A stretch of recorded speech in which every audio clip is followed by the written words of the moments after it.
Hello, hello, hello, hello. Welcome everybody. This is Fight Night number 2, from what I hear. This is Fight Night number 2, and it's my pleasure to welcome you to the big event for today.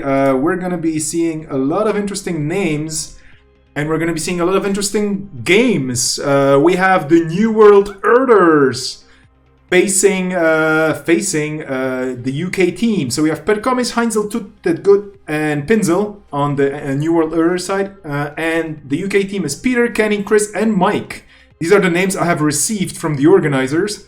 And as you can see, there's the nickname team and the non-nickname team. So place your bets, get ready to figure out who's going to play who. We're still waiting for the confirmation of who's going to play who actually on this side. This is a bit of an experiment for me, so if things go wrong, I'm sorry, but I'm basically mixing a lot of stuff live. So there might be graphics popping up here and there. Okay, we're going to have the first round soon, and I'm going to probably absolutely try and make it work. If that doesn't work, it'll be a bit of a silly situation. But worry not, we're gonna try and mix things live and direct with special graphics. I have no idea how this is gonna work, but we have basically the way the whole tournament works, and they're gonna be starting soon. We have 2 teams of 4 people each. The decks have to be of different IDs in each team, but they can be the same faction.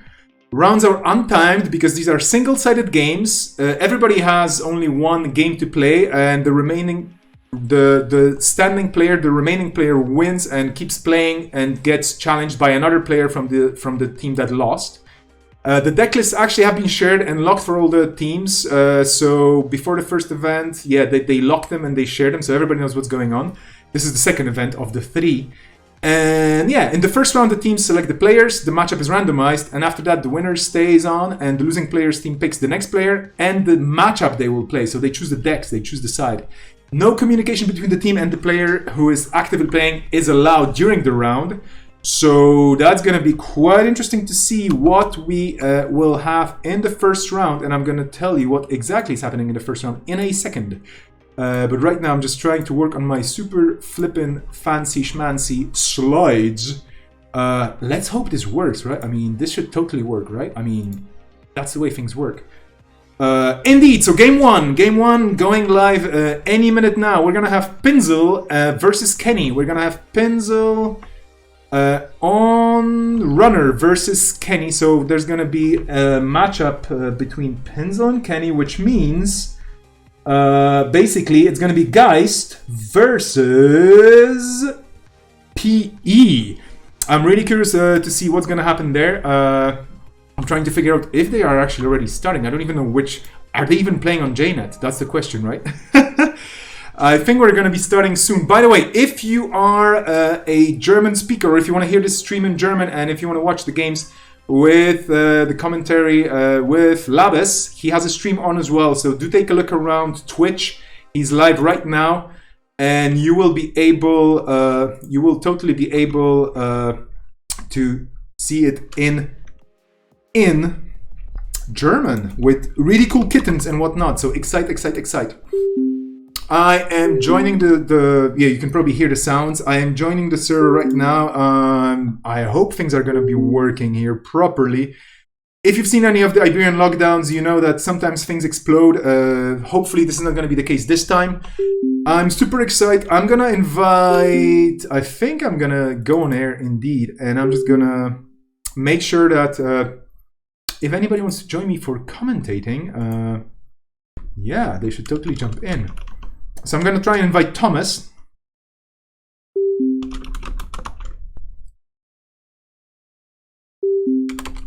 And make sure that this actually works. We're all getting ready in the lobby.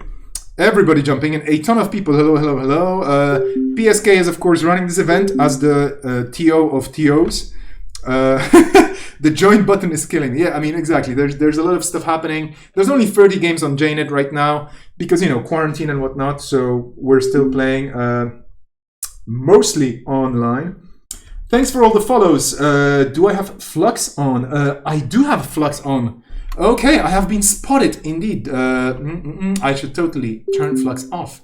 I'm gonna exit Flux. All the colors are gonna be awesome. So see, this is the thing. You have people viewing this. Actually, members of the Bosswash team. So Kizra was watching this, playing on the Bosswash team, and being an artist. Yeah, so Kizra actually knows that I may have some software on that may be tweaking the colors a bit. Thanks for all the follows to all the people viewing. I'm not gonna name you all, dear people, because you're just streaming in like a ton of folks, which is great. Remember, there's a German language stream as well with Herr Labes himself.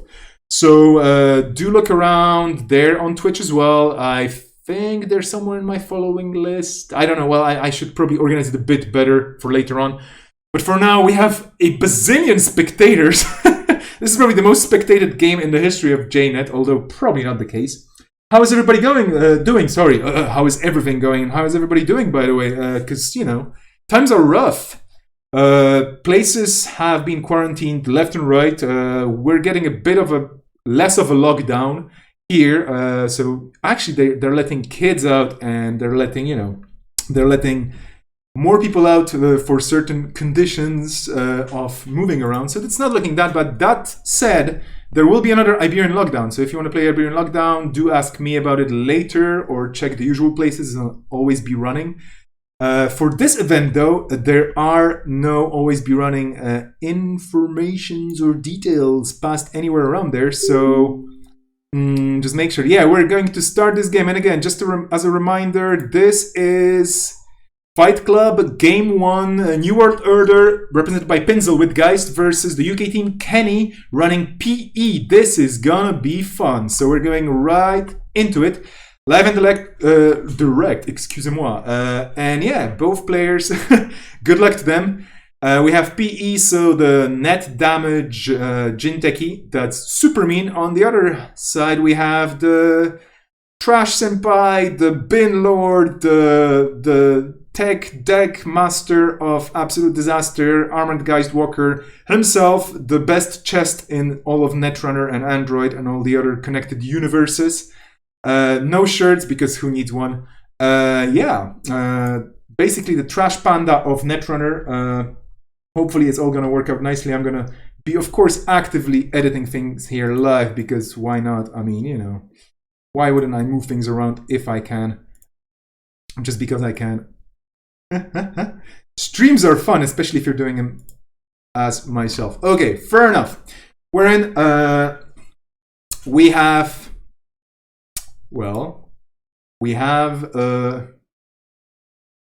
a non-mulligan on the Corp side, so the Corp keeps their hand. Frost being, like I already mentioned before. Actually, I'm quite curious. Why didn't the UK team provide nicknames? I mean, nothing against that, of course. But it's Kenny, so Frost is Kenny, and Pinzel is, of course, Pinzel, the reigning world champion. So good luck to Frost here, to Kenny, to the Corp. This is going to be a tough matchup. I think they're going to play lightning fast as well, because, you can click super fast. It's much easier to click rather than, shove cards onto the table and move tokens around. So we have Jinteki with a double install and a credit, and guys setting up, of course, very, very quick. Prognostic Q loop, masterwork, and a technical writer with 2 tokens on it for 2 installs. So pushing already for quick economy setup and for the combo of masterwork and the prognostic Q loop. So enabling already a bit of a small filtering effect on the deck when they run, and of course discounts left and right. I feel like this matchup is going to come down to whether or not Pinzel found his OP of the back, and if he does, how fast he finds it. That's from Cranked. Yeah, let's see. Oh.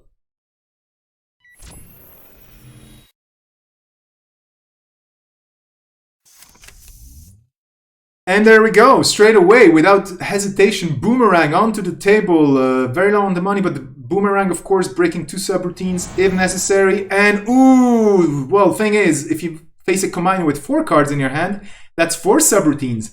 This is a tad bit painful. But yeah, encounter, fair enough. And here we go. So 2 subroutines off, and then firing subroutines. 2 will fire. So a Bravado and a Boomerang into the bin. Well, this is tough. The run is successful though, so one of the Boomerangs will be shuffled into the stack. The other one, unfortunately, lost for now. Bravado could have been nice as economy. Very good runner card. Of course, criminal card. One of the staples nowadays. But, well, what can you do? You just lost one. You probably have 2 more in your deck. The Corp, low on money. Let's see what happens with the last click here. Okay, could be a Hokusai grid, maybe, perhaps. I'm wondering if this is the same PE build that we've seen recently, which is the Comrades PE or the Potato PE, like reborn or revisited.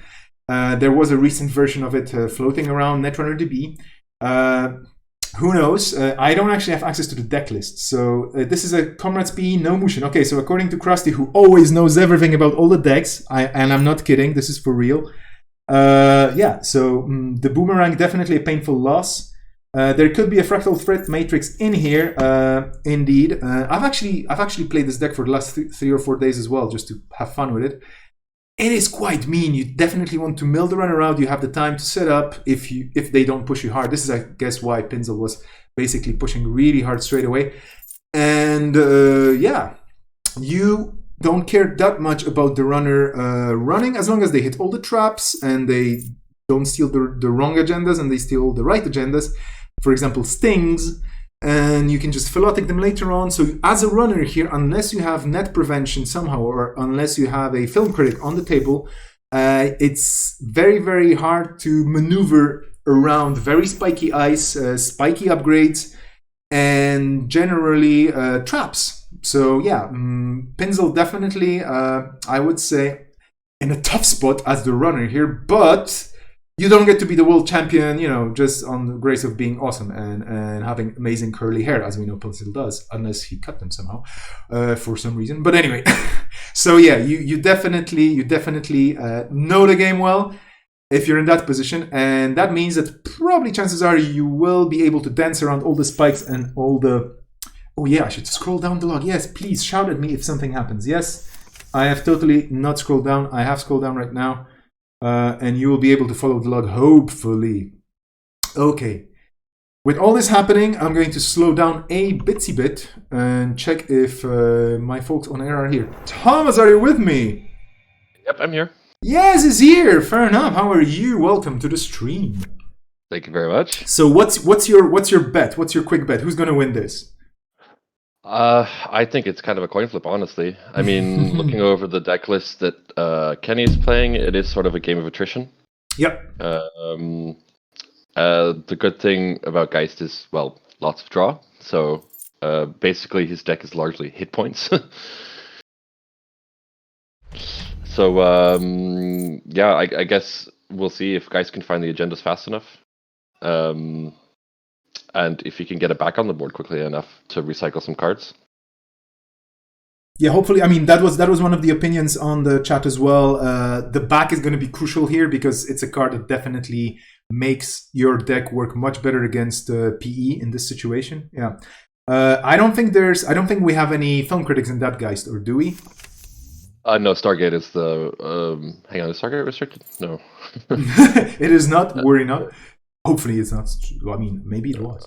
I'm just pulling up the deck list now. Yeah, no, the tech traders obviously are the restricted cards. Okay, fair enough. So just to make sure that there's no weird build out there that I wasn't aware of. But yeah, we have a Stargate run on R&D. There goes a Kakugo. So again, another ping of damage if Pinzel decides to not bounce through it, which actually he does. He bounces off the Kakugo. Probably some cards that are very useful.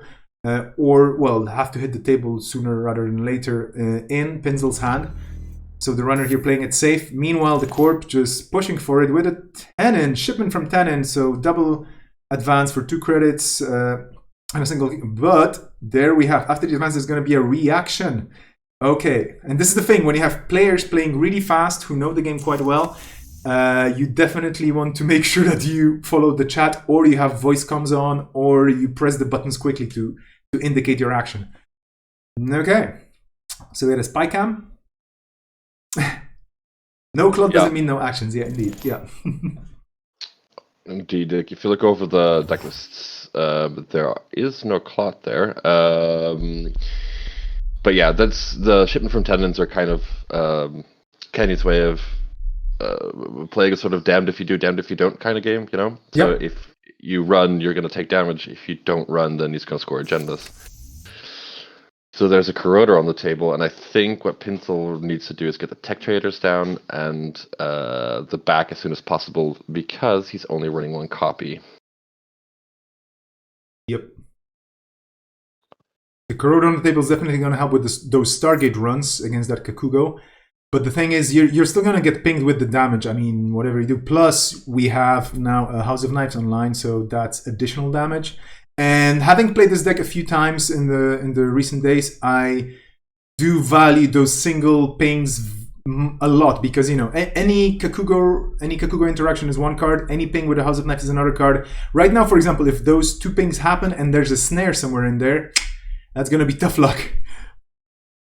So we have a Bahali hitting the bin because of the damage, and well, Obokata. Okay, so I think that's gonna go into the bin, and now, of course, I forgot it's a Stargate run, so a snare is not really a danger. No, actually, the Komainu going in. Okay, because you do know that the Obokata is next, so you know that the Corp is gonna draw into it.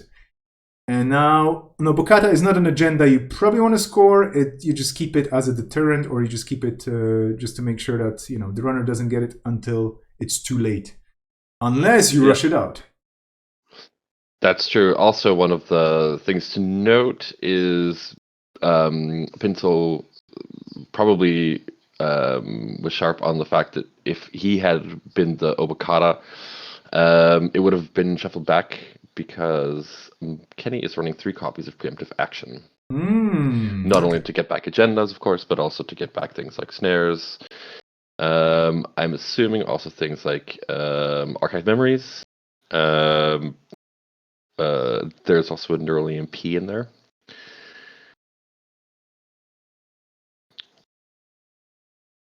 An interesting card that I haven't seen much used is Fractal Threat Matrix, which is a Wayland upgrade.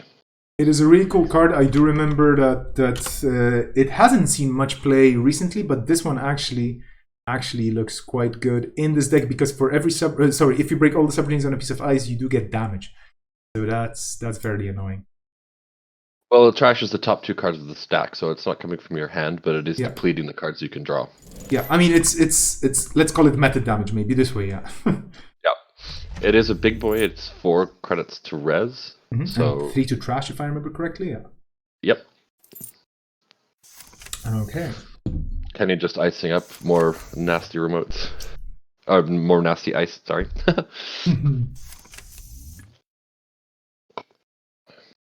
There we go. We got tech traders online. Yep. I haven't checked the list myself, so I'm a terrible person. Please don't blame me, but thank you for checking them yourself.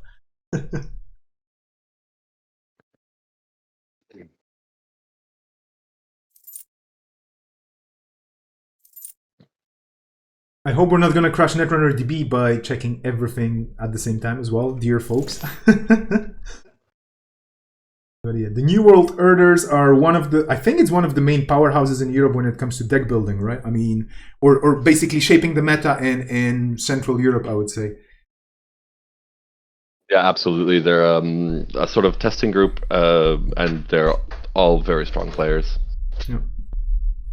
And then on the other side, we have the UK representatives. And I think choosing 4 people from the UK meta to represent UK must have been quite an interesting thing, because there's just so many people over there who have, shaped the way the community plays with different decks, different IDs, different ideas over the years, that it's kind of like, yeah, how do we choose 4 people? Like, do you know what the selection process was? No, I was not involved in that at all. Maybe you heard some water cooler talk or some coffee chats. Okay, here we have the back hitting the table. Crucial for Pinsel right now. So for those of you at home who don't know the card, because it might be fairly recent for those of you who haven't seen the Nisei cards, the first time each turn you use hardware during a run, you can place a power counter on this resource. And then removing this resource from the game and clicking, you can actually shuffle cards back into your stack. And these are only the cards with the bin ability, so basically anything that powers Geist. And the amount is double the number of power counters. So it's a very powerful card for Geist. It's quite awesome for recursion. It costs only 1, but that's the thing. Like, you have to hit it early enough so that you can actually load up those power counters. And here the combo is, I mean, basically you have quite a few pieces of hardware, but Prognostic, Q-Loop, and Meisterwork, spy cameras, of course, fueled as well. So yeah. You all have to use it. You have to use all of this during a run. So this is the trick here. That's the prerequisite. I believe boomerangs trigger it as well. Oh yeah. So yeah, that's what the back there is for getting back the boomerangs, getting back Kabalis, getting back spy cams, all that good Geist stuff. Grappling hooks, obviously. Yeah. He's got the buck halter down now as well. So the Komainu shouldn't be too much of a problem. The problem that I think he's having is that his economy is kind of lagging because it took him a while to find the tech traders. But let's see what's on top of R&D now, because we've got another Stargate run. Yep. Oof. The screen just got super stretched because people have been building up a board state for quite a while now.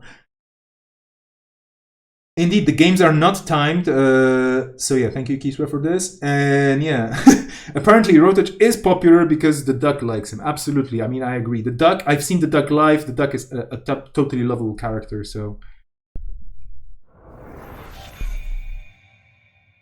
we're getting rid of the Engram Flush, as he doesn't have a decoder on the table right now. Yeah, the Engram Flush can actually be very, very expensive to pass through because you do have a strength of 5 code gate, and for the Anarchs, for example, it's very, like, for the bin breakers, I think it's like 6 credits to break through it. So it can be very expensive for an effect that is very nice for PE and generally is a very Jinteki style event or effect. So excuse me.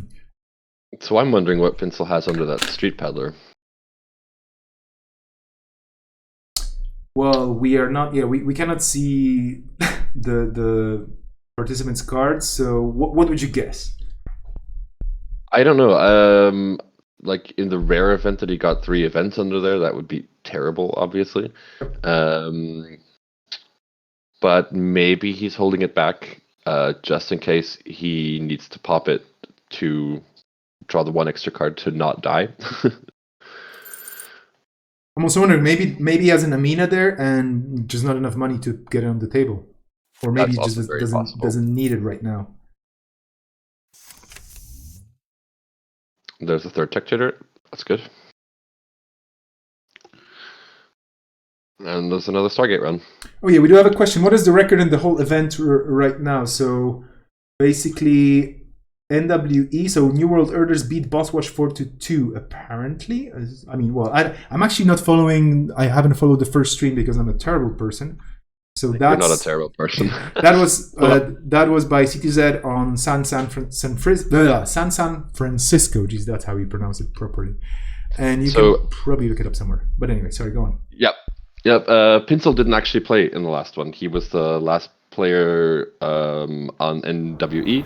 Mm-hmm. And Percomus won twice at the end, which made it so that Pinsel didn't have to play. They were all very close and interesting games. So yeah, NWE got to the 3rd player and cleared out Bosswash. So I'm quite interested to see how this would go. I'm not, because the deck lists were made public to everyone in advance. I'm not sure if the UK players that watched that got any sort of edge or not. I don't think so. Mm-hmm. But we'll see how it goes, because as you mentioned earlier, the UK players on this lineup are all very, very strong players. Yeah.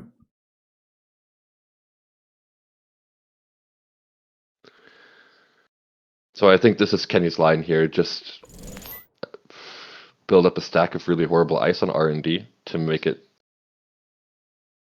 so difficult to Stargate through. I kind of don't know what Pencil's other options are, to be honest. He's got 16 cards left in his stack and 2 counters on the back, so theoretically 20. Yeah, you could theoretically try and wait the corp out so that they try and create a remote that you could potentially contest, but they're just gonna mill you slowly out using the 1-pointers. And yeah, I mean, you could just click for credits forever, but we technically could say that we have at least 32 rounds of Netrunner ahead of us here, extra. Or 32 turns, sorry, of Netrunner in this game. That's what I meant to say, because the corp is at 32 cards in R&D, plus they have some, but they still have 1 preemptive, so yeah. If they manage to go the slow route. It is true, like, after a while, agendas are going to start building up in HQ. Mm-hmm. But yeah, we've got the small 1-pointers. There's also the stings in there that could be really nasty. Yep. But yeah, if Pencil doesn't run, then agendas are going to start getting shipment from 10 and out. So Yeah, that's gonna hurt. I don't know. It might be an interesting idea to draw up and check HQ. But again, I am not the same caliber of player as Pencil and Kenny, who we have on stream right now. So take all my suggestions with a grain of salt. Oh, there we go. Another Stargate run, and I have to, again, unzoom a bit. I'm trying to make the game as accessible as possible by zooming in to make it nice and easy for people to see what's up. But that sometimes messes things up. We have an Afshar, but it's not on HQ. Ooh. Yeah, it's... The thing is, it's a code gate, and Pencil doesn't have a decoder. Yep. And so unless he has something under that Street Peddler, that is basically just 2 credits. So it's a 3 to res. It's an end the run that costs him a credit, basically. Yeah, both players playing very, very cheap games, I would say, because we haven't seen, other than the very beginning, I think any of them break the 10 credit barrier for a while now.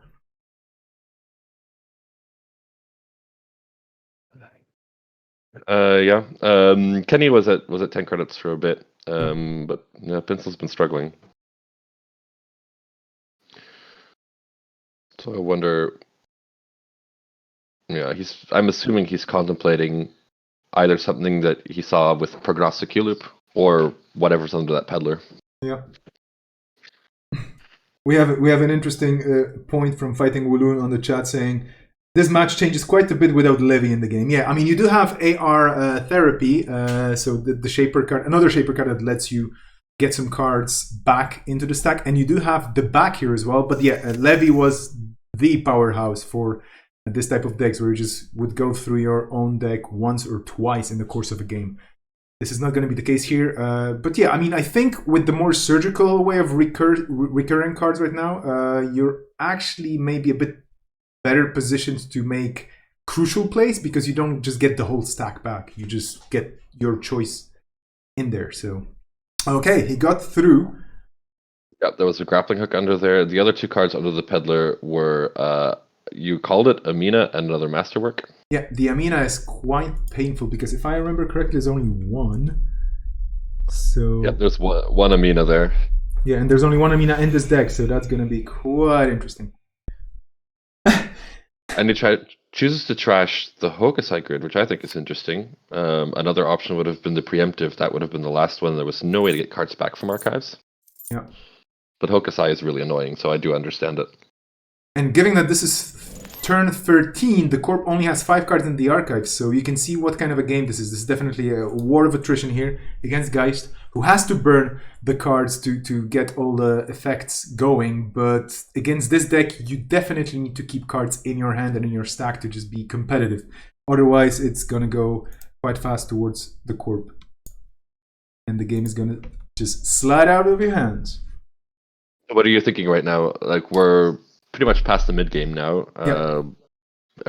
Both players have sort of set up.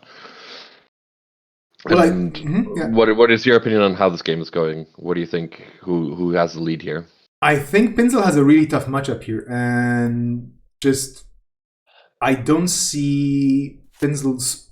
I mean, I don't know. Like it all depends whether he'll be able to just get. I guess there's a. I think there's a future perfect in there as well. So basically, the 3-pointers. If you have to score, I think at least 1 3-pointer, if not 2, against this deck to stand a chance. Because otherwise, the combo of Philotics and Stings and the House of Knives, this is just gonna mill you out. And I don't think this particular deck has the power to just get through it without, I mean, there's no Film Critic, for example, which would be, of course, the card to just harass the corp with, but you do have to have your tech traders in this deck because of the way it's built. So yeah, I see the corp either milling the runner out and then just killing them on a run that's gonna be a trap, or I see the corp scoring out once the runner is below the number of cards, making stealing of Bokatas, possible. I don't know. We'll see. Another boomerang hitting the table. Boomeranging that F sharp. That's not too bad. It will draw cards, making the Kamainu more expensive to break. So I don't know how this is going to go. But I do respect the fact that he has to keep running, because otherwise things will get shipped from Tenant out. Yep. But I do agree with you. I think the Geist is in a pretty difficult position here. Like, I would not underestimate Pinsel on any account, because I've seen him pull out some crazy wins. But yeah, I think this is, at this state of the game, it's heavily PE favored. Yeah. I'm just going to quickly check. No worries. What Kenny's runner is. It's Haley. So if Kenny wins this, NWE can choose to play against this PE again, which I doubt seems like an interesting prospect. Or put something against this Haley. Yeah, I mean, I would avoid this deck. I would steer clear of this deck as soon as possible, because I know it and I played it, and it's a pain. It's a pain to beat if it gets set up. It's gonna mill you. Yeah. There's a Future Perfect that you mentioned. There's one copy in the deck. The thing is also, I didn't think to mention earlier, is if you bin agendas and then go get them from archives, is this deck also runs, I believe, 3 copies of Breach Dome. And there's 2 face-down cards there, which we can assume are probably Breach Domes. Yep.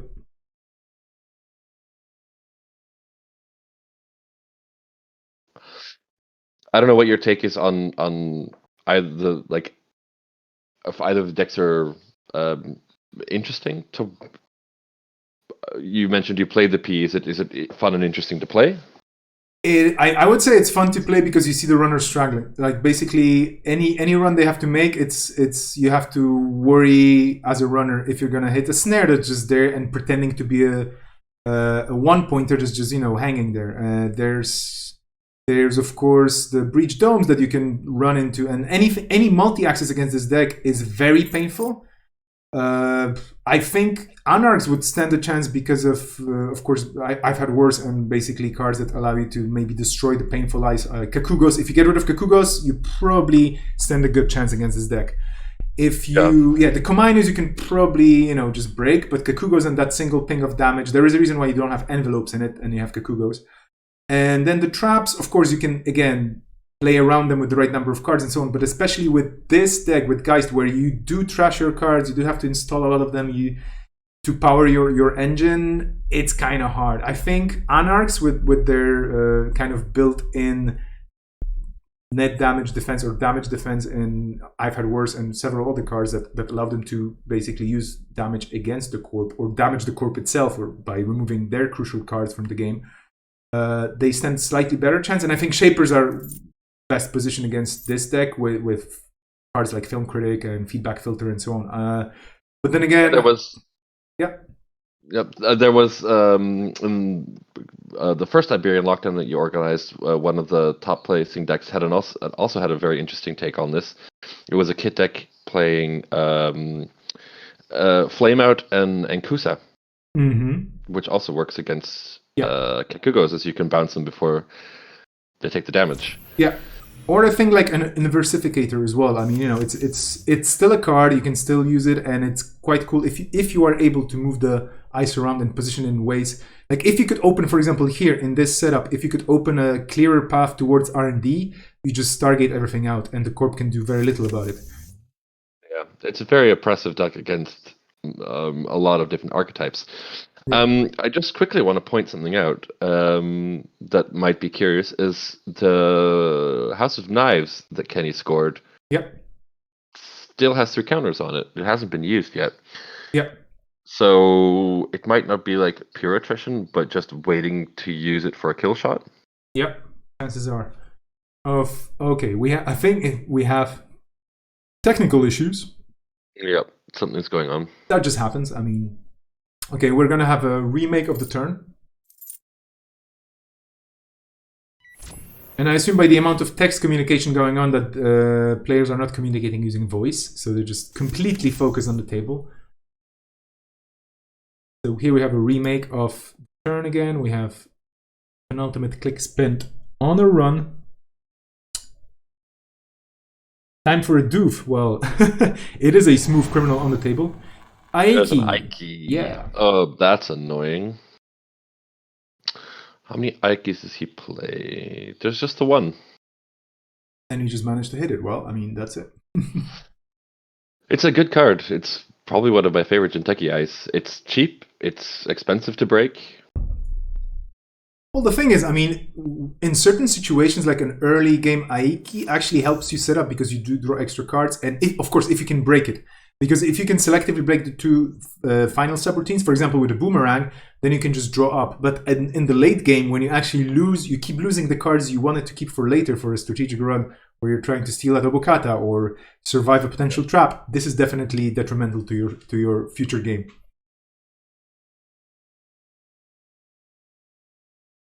One thing to point out, though, is Aiki is one of those rare cards that you have to lose the side game to draw 2 cards. Yeah.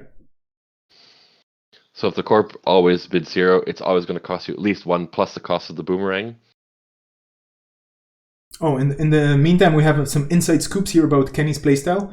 So apparently he talks to himself whilst playing and didn't want to reveal his hand. Ah, that's why. That's a very... Well, this actually, JNet actually enables playing and talking to yourself easily. So yeah, this is...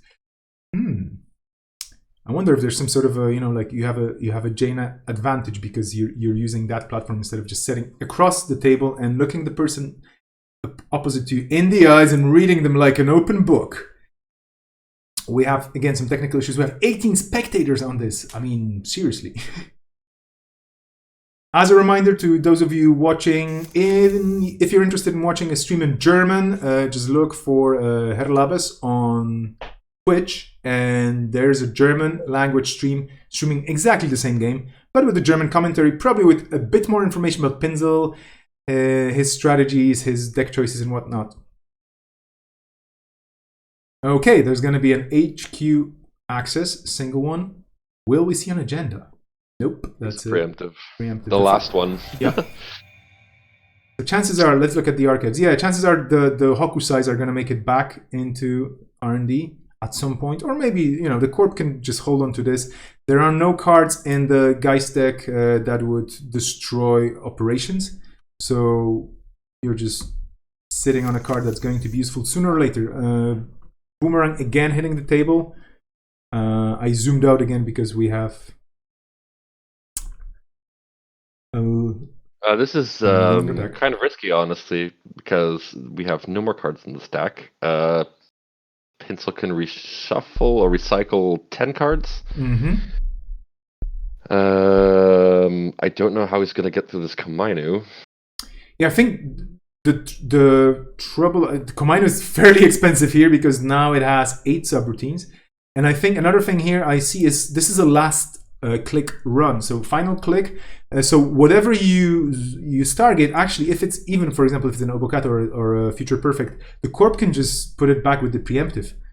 And I don't know if running target as the last click is a good. I mean, no, good. I mean, if it's the optimal play here. Yeah, I think you kind of try and have to bait out that last preemptive, and then clench your cheeks and hope you hit enough agenda points to win in one run. Yeah. All right. We have the chat suggesting hitting archives with so many cards. Okay, we're remaking this again? Or what is going on? Oh no, this is... All right, Future Perfect Obokata. Yeah. So which one would you bin? I'm not sure. Honestly, maybe the Hokusai good. Okay. Yeah.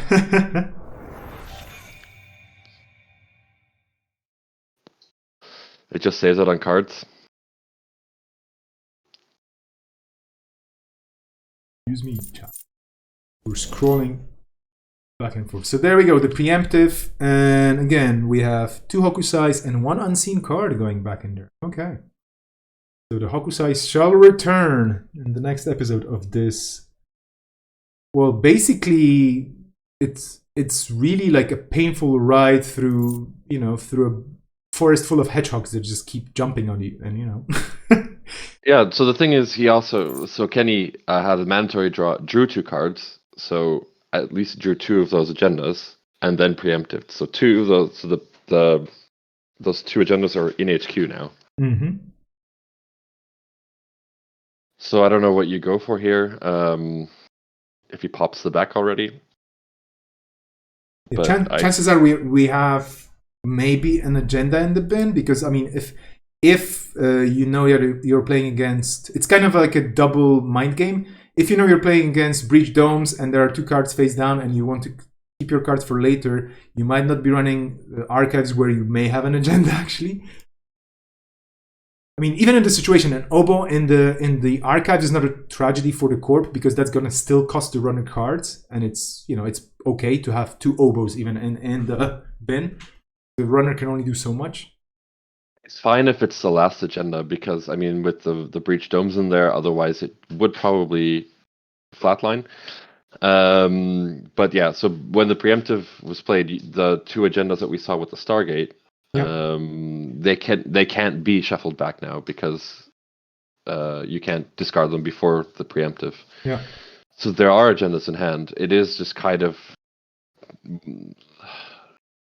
distilled into the waiting game. It's just I'm not really sure if there's that much cleverness that can still be involved in this game. It's, I think, Kenny trying to keep him out and Pinsel trying to get lucky accesses. Yep. Pinsel is taking a think, as we can see in the in-game chat. And I do think that you really have to look for your best line. Where am I going to have the highest chance of hitting an agenda? Where am I going to take the least damage? When do I reshuffle my cards with the back? It's a tough one. Yep. We have a bit of a thing. For those of you just joining us, I'm just going to do a very quick transition. This is game 1 in Fight Club.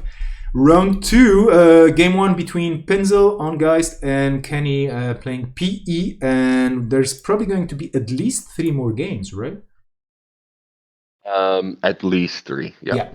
And they're one-sided games, by the way, so the winner of this stays at the table, and the losing team gets to choose their opponent and the matchup. So they get to say whether the person defending the table chooses a runner or corp, or has to play runner or corp. And I honestly, I have no idea what Kenny's deck is like, because I haven't seen it before. I haven't checked the lists. But if it's a Haley, I would say, yeah, whatever. Play your Shaper stuff. I don't care. I just don't want to face PE. Unless you have something that... Yeah, sorry, go on. No, continue. No, unless you have a deck on your team that is perfectly suited against PE. And let's take a look at the New World Order setup. What do they have? They do have a Haley. So chances are Heinzel could potentially take this deck out, but would you risk it? I don't know. I mean, I don't think they're going to risk it. The thing is that after every game, so after this game finishes, both teams get, I think it's 5 minutes Yep. that they can go back to their drawing boards, discuss, okay, what decks do we want to play, etc. So they're allowed to converse and talk strategy between games. Yep. But as you mentioned at the beginning of the stream, it is absolutely not allowed to talk to your opponent, to your teammates while they're playing the game. So all the other members of Team UK and Team NWE are basically just sitting back, biting their nails, and watching these games. So, yeah, we have the back with 6 counters on it, which is good. On the other hand, the stack is empty. Well, the boomerang is coming back, of course, but yeah, there's only so many times you can run with 3 cards against PE and hope that you're not gonna, find something bad, or something bad is actually gonna find you.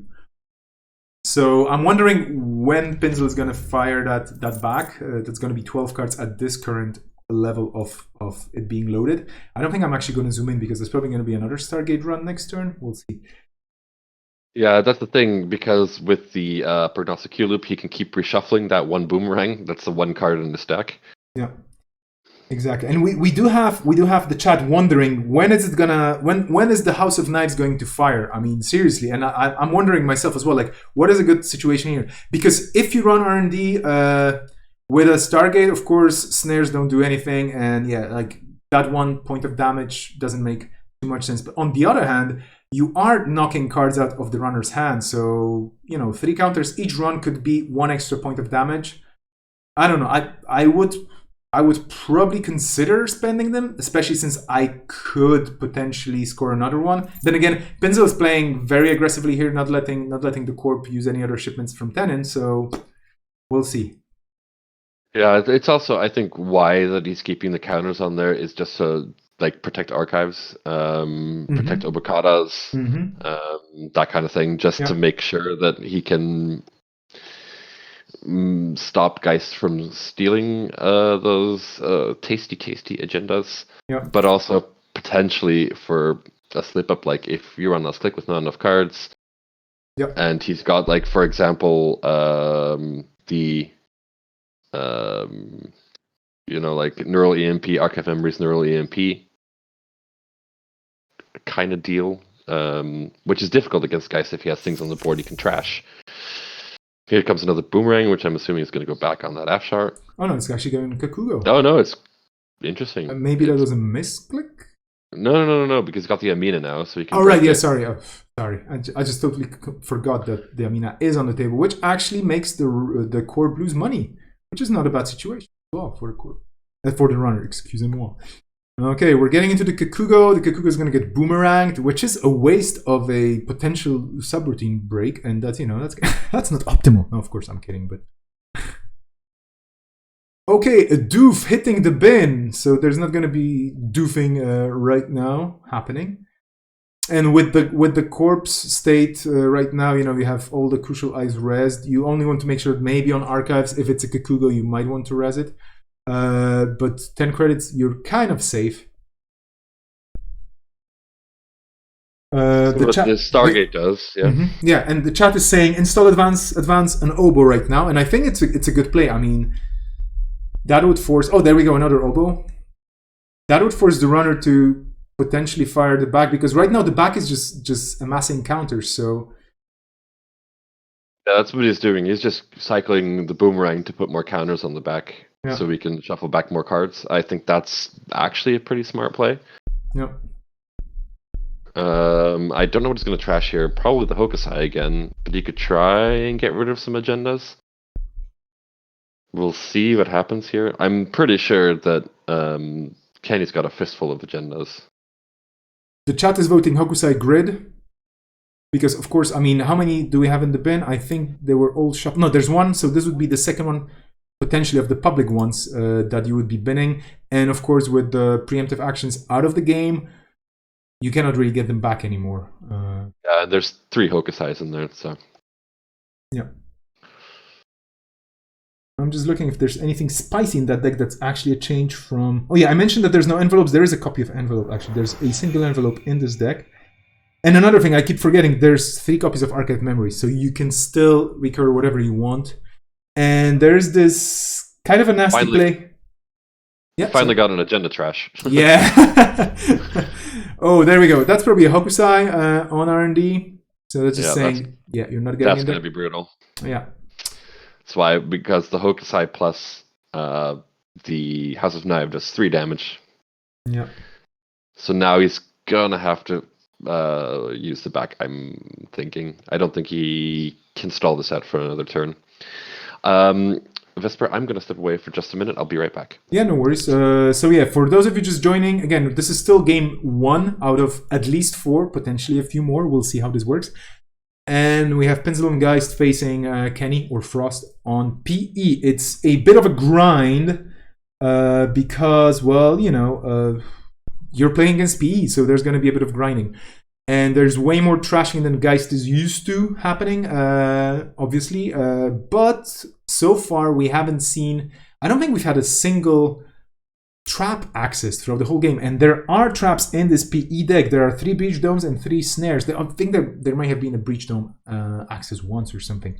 But we haven't seen any big snare plays. Pinzel, very careful here, just Stargating whenever it's possible without, you know, just accessing random cards.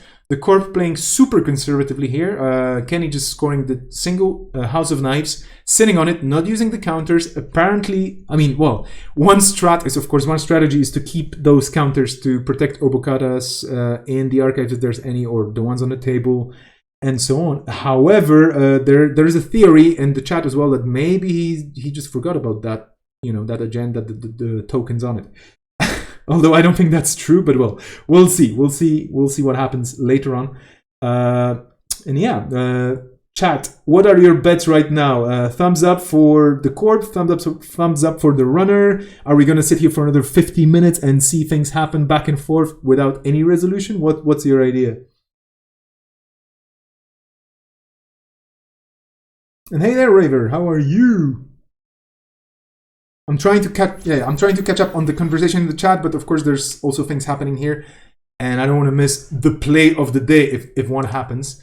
The back is still amassing counters now at 8, so 16 cards from the heap. So basically half of the heap could be coming back if it has the trash symbol on it, of course. Afshar going through it, making Core Blues a bit of money, and then jacking out before the Komainu. Just to get another counter on the back, I think. Exactly. Because Hokusai's successful runs, I believe, right? It's been a while since I've played it. Well, let me check the one in the archives, and yes, it is a successful run. Yes. Yeah. Right. And I think right now Pinzel is actually highlighting cards in the bin, and they all seem to have the trash symbol. So I believe we might be seeing a back play.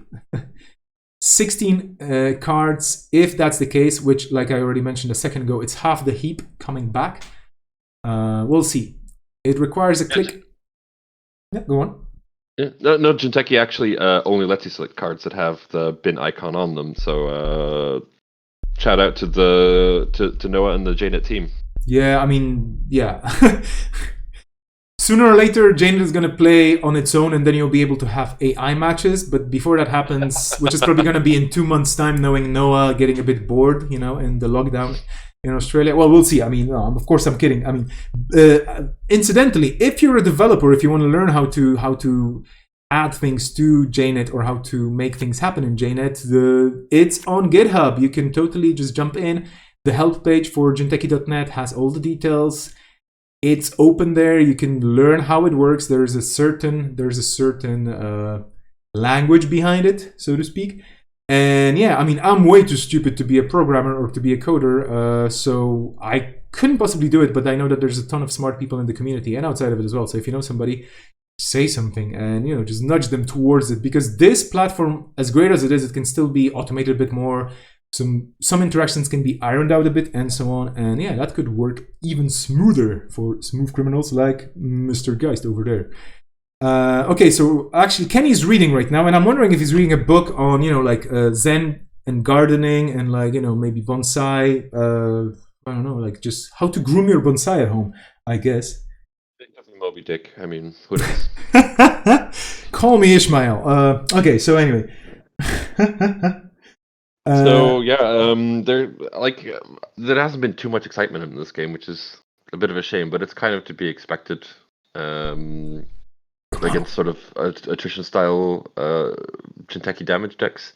Yeah, but we're trying to be exciting here as the people commentating, so you know, give us some credit. Yeah, I've been doing a little dance here, like for those of you not seeing this, I've been doing a little dance, and I think Thomas has been like juggling, you know, like 7 bananas or something over there. So yeah, it's just it's all fine. We're entertaining.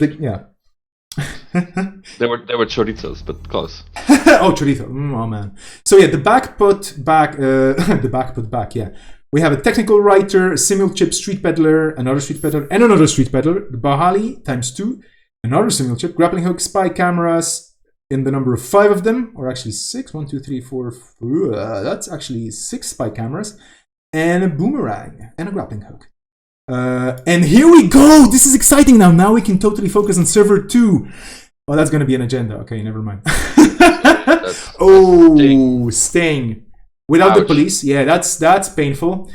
And this was, I think this was one of the mean plays here, because you were just waiting for the runner to, you know, do the back, and they're like, oh, okay, yeah, you have some cards back. Yeah, well, good luck to you. I still think that hand is full of agendas.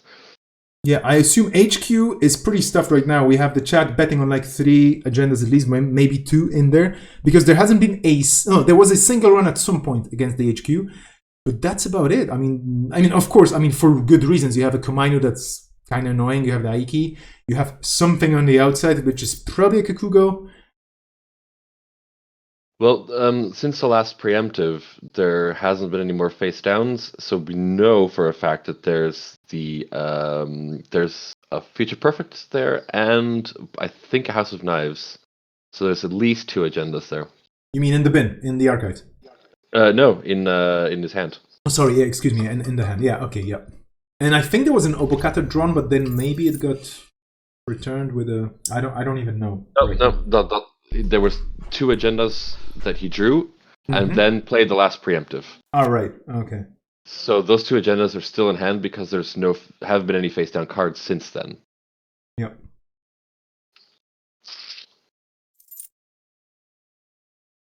So another interesting card that would have perhaps been good on this matchup is Freedom Through Equality, but I mean, there's only so many cards you can put into a 45 card deck. Yeah.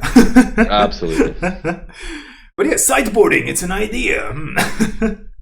Oh. Ooh, we have a voice actively rooting against the UK team after this game, and I think I'm kind of siding here with Alexis, because no, of course, this is still Netrunner, and this is the way you play PE, and I did the same things over the last few days, just practicing with this deck to see how mean it is, and it's really, really annoying to play against. You just have to, I think you have to win fast or suffer the consequences, basically, unless you have a setup that allows you to contest the board state and the annoying spiky agendas. But that's about it. It is a grindy deck indeed.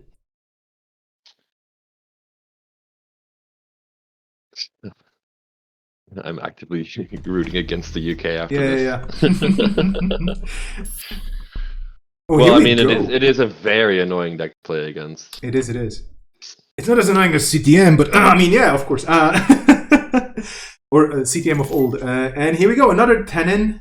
And that's another thing, you can also recur the Tenons. And that's a second Sting. Ouch. Yeah, this is not looking good for the runner at all. Because now, for example, stealing a Sting is super painful. So if it's the last agenda... Yeah, well, of course, no. If you have 0 in your scoring area, well, you have to start at some point.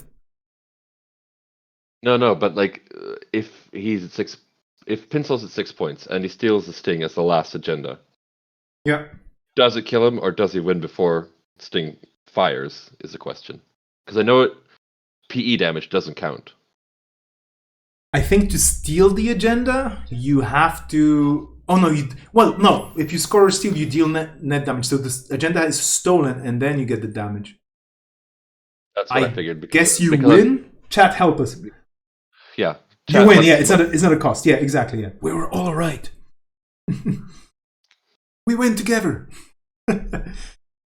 Jeez. Okay, we have a boomerang on the. Well, that was a great read. Flash. Yeah. Yeah, nice. And that art, I'm just gonna again skew my head a bit here, like turn around, by Janet Bristleback is just so cool.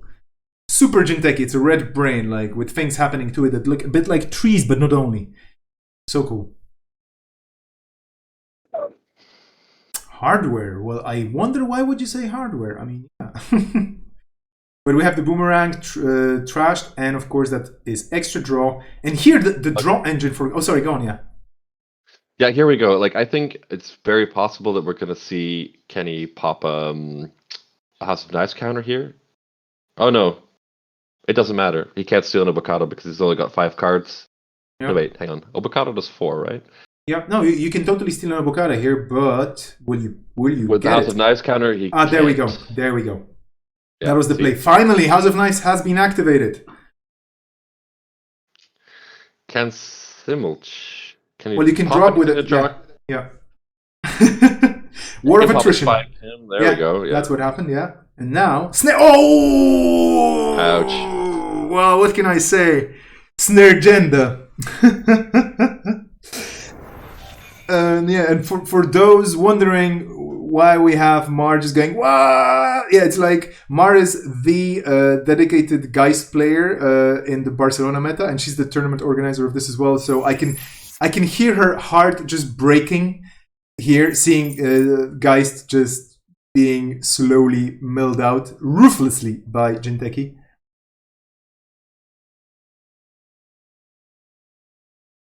Yep, that was a painful hit. There are how many snares? There's three, of course. Deck. I mean, it's basically like hedge funds. You just play 3 hedge funds and 3 snares. That's any Jinteki deck ever, I think. Now, of course, I'm kidding, but yeah. In this deck, why would you not play snares? Crash the snare, yes, of course. So that was a potential hit there. Also, don't forget that there's the Neural EMP Arcade Memories combo. Yep. Which should be difficult to land against Geist, like, if we're being honest. But I think that snare kind of put the nail in the coffin. I don't think he has enough cards left. We have 2 boomerangs in the bin, by the way. There was a question in chat. Indeed, thank you for everybody paying attention over there. And that snare was pure pain. It tended to be. And he had 3 credits, just enough to fire it. Yeah. 4 credits. I'm sorry, 4 credits. Well, enough money, basically. Now, this is kind of basically the strategy, I suppose. Just sit back and click for credits because, honestly, Kenny doesn't really need to do anything. Yeah. This deck reminds me of the Wayland builds we've seen, for example, from Longi, where you just wait for the runner to make a mistake and then you just make them pay dearly by taking their economy or just dragging them down with credits and then just hard-hitting use them and then destroying them and whatnot. But like, this deck is a bit meaner because it's not really stopping you from running. It's not really fighting against your money. It's just saying, yeah, please do come in. You're just going to pay with cards. And cards are a resource that you can get back in Netrunner quite often, but you do have to have cards to enable that. So like the back here, which there's only 1 copy of. I mean, I'm wondering if there were 2 copies of the back, how differently would that game play out? Maybe we would see another round of just charging up the back, and then that would be, again, 15 more cards or 18 more cards back in the stack. Whereas the Corp, last time I remember I mentioned the timer in the game, so to speak, being the R&D number of cards, we were at 32. And the Corp still has 20 cards in R&D, so they can go on for a while. And I hope they won't. I mean, I don't think Pinzel should concede here, because Netrunner, you shouldn't concede until it's, like obvious. And here the situation is still not obvious. But there's a lot of pressure on the run right now. Yeah, so we're just gonna have to see how this goes. I'm guessing there's gonna be another House of Knives trigger here. It's once per run, right? It's been a while since I've played damage Jinteki decks.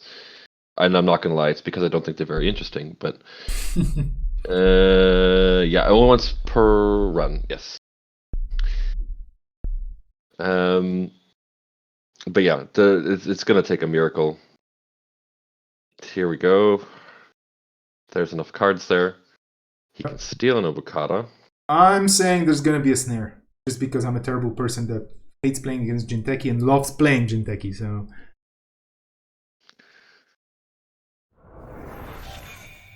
Well, I like there's what you were just talking about, that there's just one copy of the back in there. yeah, In most matchups you only need one. But yeah, against attrition decks, a bit more recursion could be good. But you never know. I mean, like, what are the chances, or what are the odds that you're going to come up against this sort of PE damage style deck? You can't tech for everything. yep. Here, both sides spending very productive turns just crediting up, because why not? Did he see what he hit? He accessed the hedge fund. Okay. Yeah. So no dice there.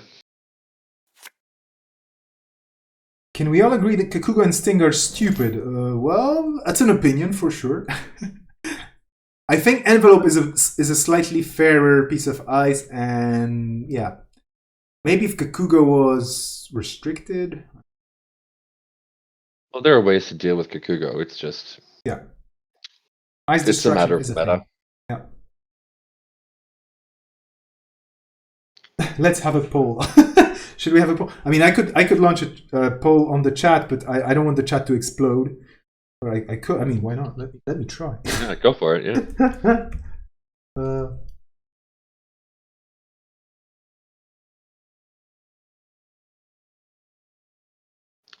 We're getting a lot of people chiming in that they hate Kakugo.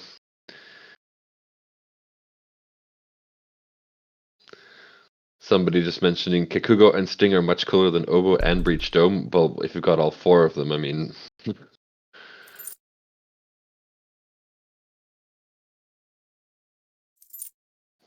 We've got Jacob joining the chat. I think that's Jacob.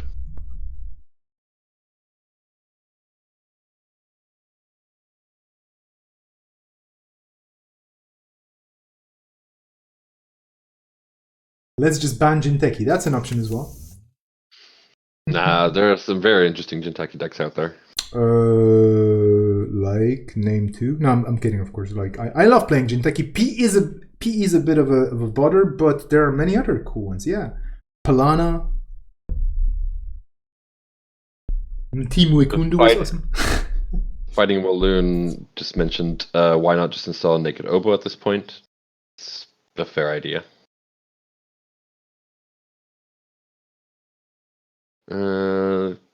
I mean, Pencil's got 7 cards left in him.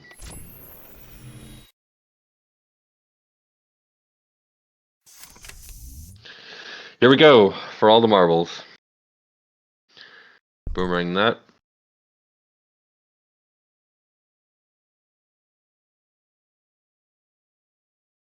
Well, let's see where he goes from here.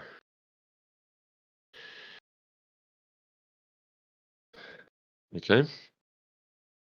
Ike can break that quite easily.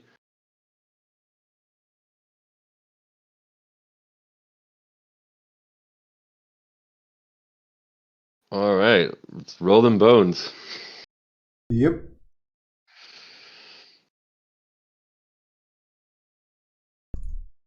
Okay, interesting.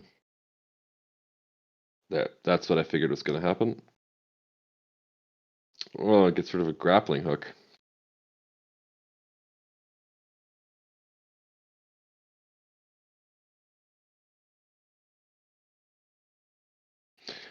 Hey, we have a poll on indeed. Points on the board. Yes, finally, and this is Philotic, which is, well, I don't know. I mean, it wouldn't do anything for the corp anyway, so I guess it's not a bad choice. I think we had already people on the chat discussing what would be the optimal order of stealing agendas here. And yeah, the runner's on 5 life points. How can you win this?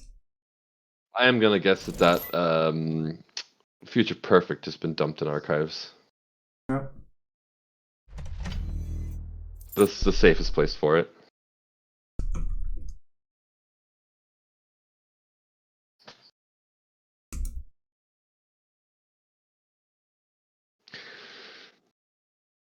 I'm gonna quickly check the Discord here. Right. So for the next game, I see that Alexis has showed up. Alexis, hit us up if you wanna swap in for me for the next game. Absolutely.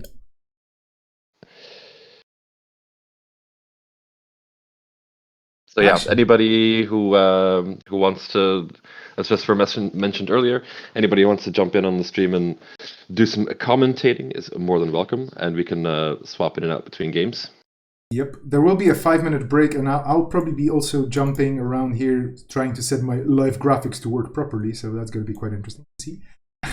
But yeah, you're absolutely welcome to join. Just ping me on, well, most likely it would be best to ping me on Slack, StimHack Slack, or Discord if you're on Discord and you have me over there in your contacts.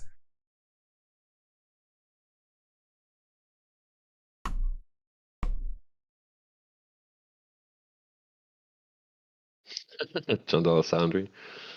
This game has been on for an hour, I believe. I haven't been timing, so I don't know. Yeah, I think it's an hour. Game start 8:05. Yeah, yep, it's been more than an hour. Wow, and knowing at least I don't know, I haven't actually seen Kenny play live much, but knowing Pinzel, unless he's playing a combo deck, which I mean, Geist is kind of in a way, but not really. It's not an Asa combo deck. He plays fast, so yeah. Pinzel plays very, very quickly on the table. Yeah. he slams his cards down. And it's like 1, 2, 3, go. Yeah. But yeah, I mean, if your lines are obvious, that's fair enough. But in this game, it's tricky to figure out what to do, what to run. Absolutely. He cannot steal an Obokata right now. I'm assuming there's breach domes in the bin as well. So I mean, like I don't see an out right now. But Yep. Again, I do have to mention that I am nowhere near the caliber of these players. So I mean, they might be seeing something that I'm not. Well, whatever happens, I hope they're both having fun, because this has been quite an ordeal for Geist here, for Pinzel.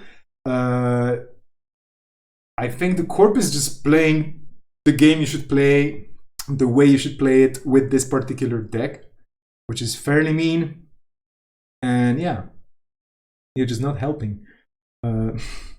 It does sort of reminisce of those potential unleashed potatoes decks that just kept recycling and kept milling all the damage cards, just waited until you had no more cards left. Oh, hi Marie. Yeah, Marie doesn't think that anyone is having fun in this game. That's potentially a very true statement as well. It would be awesome to have like a live feed webcam to see at least their foreheads, maybe like furrowing, their eyebrows going. I don't know, but yeah. Or basically just going, oh fuck this. We also have the people in the chat are having fun, which is important, and neither of the players deserve to have fun in this game. Oh, that's harsh. But yeah, I don't know. Are we seeing is this the beginning of a new NPE trend? No, I'm kidding. Of course, there's a lot of interaction here, and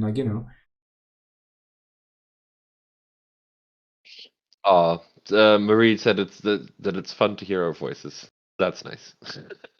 Oh, I may have disconnected. What happened? No!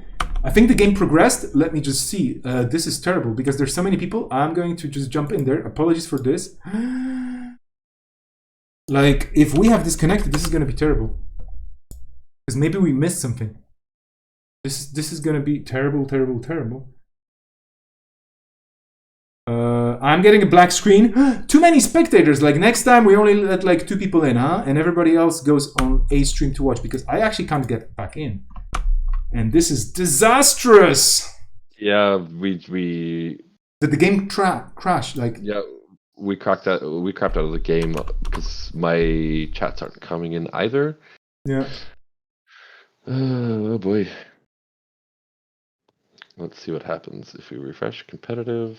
Oof. Well, so I'm just going to change the screen very quickly to something else, just to take your mind off of this. And in the meantime, a reminder: there's a Saturday GNK happening online.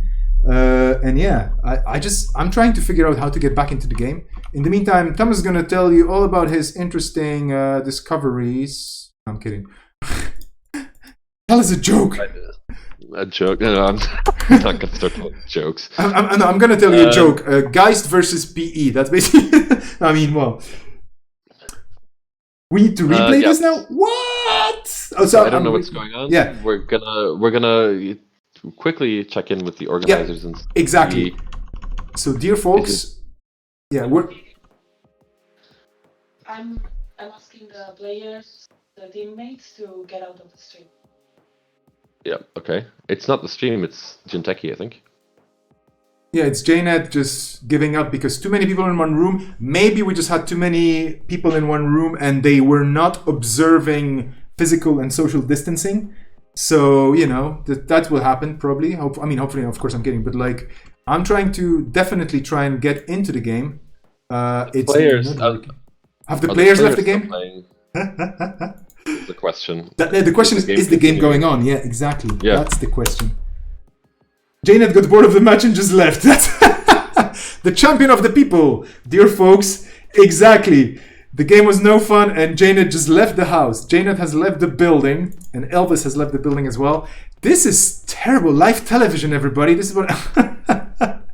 Well, in the meantime... apologies for this inconvenience. Yeah, I think basically JNet just... No, okay. Well, it just... I don't know. Things just exploded. One snare too many. One breach down too many. You know what I'm gonna do? I agree with this line of thinking. It's all Jinteki's fault. I mean, it's all Personal Evolution's fault. It's all Kenny's fault. Yep. Okay, we're, I think, getting back into it. Just a second. I'm trying to figure things out here as well on my side. We've got everybody who isn't a streamer or a player in the game itself has been requested to leave the game and watch via your stream.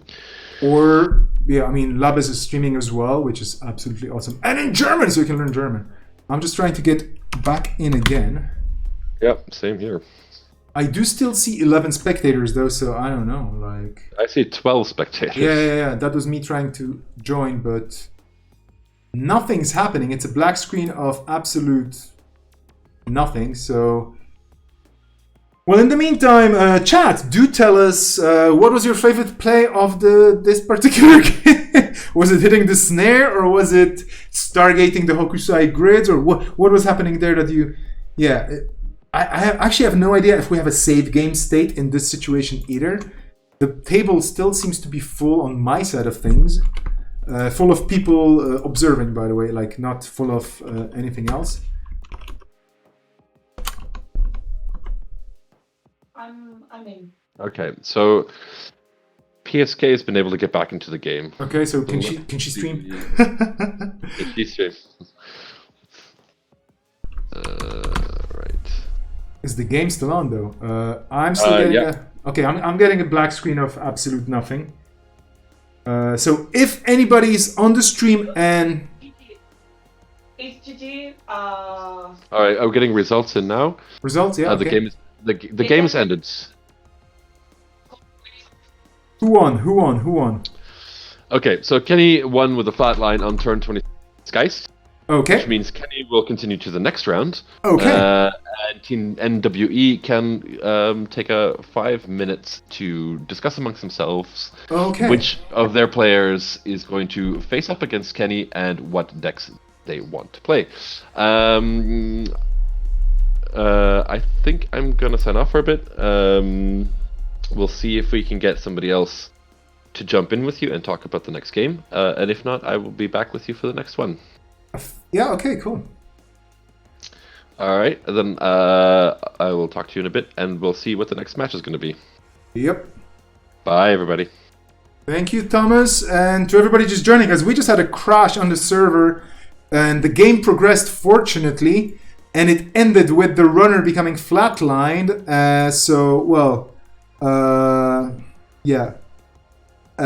That basically means that we have New World Orders dropping one player, and I'll show you an updated graphic of the current matchup the moment I get the information. Who's going to be the opponent for Kenny in the second game? For now, we had, and I'm just going to bring it up again, if I may. We have Pinsel facing Kenny, but Pinsel's out of the game for now. We have Perkomis, Heinzel, and Tuttetgut still in the game, still in the match. So we'll see which one of these three players. We have Heinzel on Haley, which might be running, and of course you can check all the deck lists. The links have been shared in the chat already. So I'm just going to take a quick look if Heinzel has something that would potentially stop the P. But of course, New World Orders can choose a different side, so they can just force Kenny to play the runner this time. Whereas the Haley,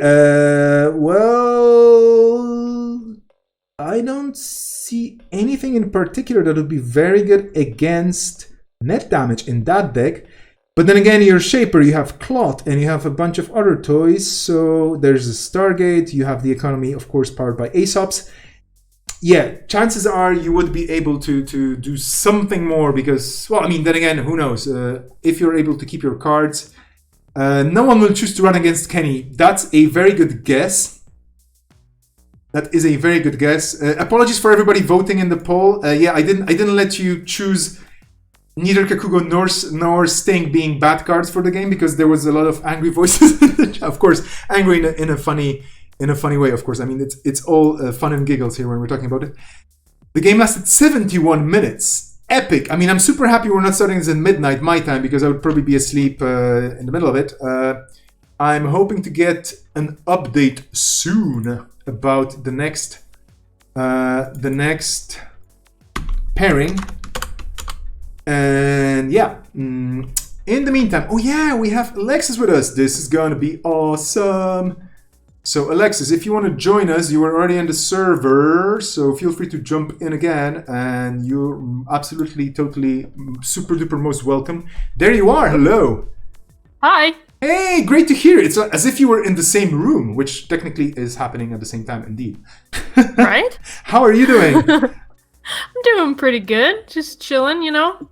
I think that's a good strategy. Practicing my hanging out at my house all day. It's been a great time. It's good for introverts. Would you count yourself as an introvert or as an extrovert or as a person in the middle? 100% on the introverted side. So, you know, it's been good. It's actually really nice to be like working from home and having like a company meeting where I can just be on mute. Yep. Instead of having to sit in a meeting with all these people.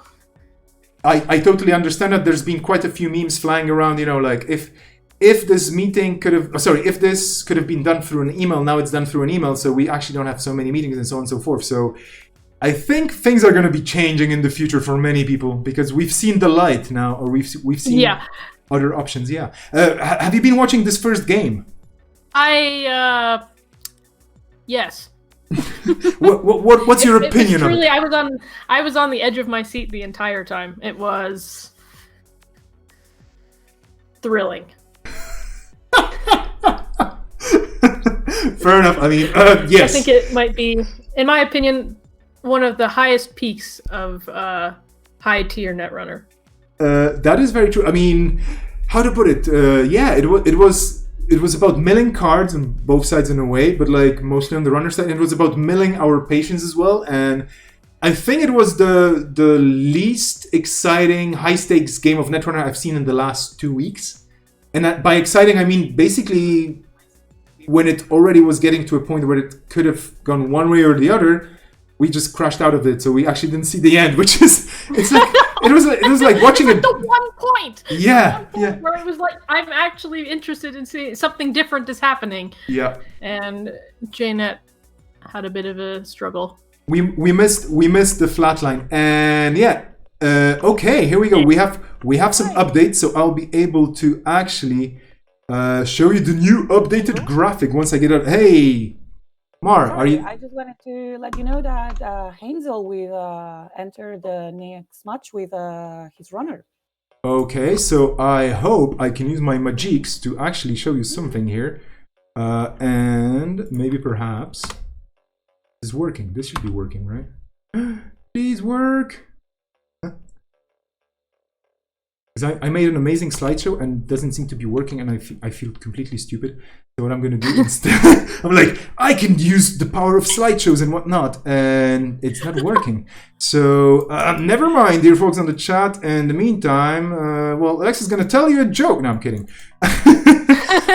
Nobody's forced to say to be jokey around here. But if you have a joke, by all means, it's all yours.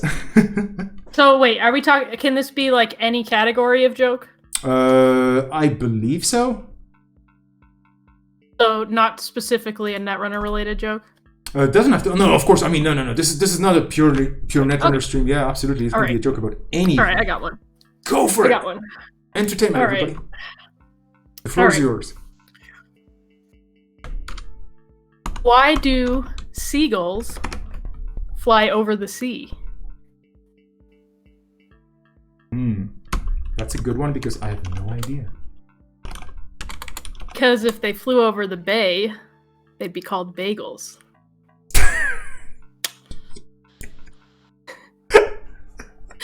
Content.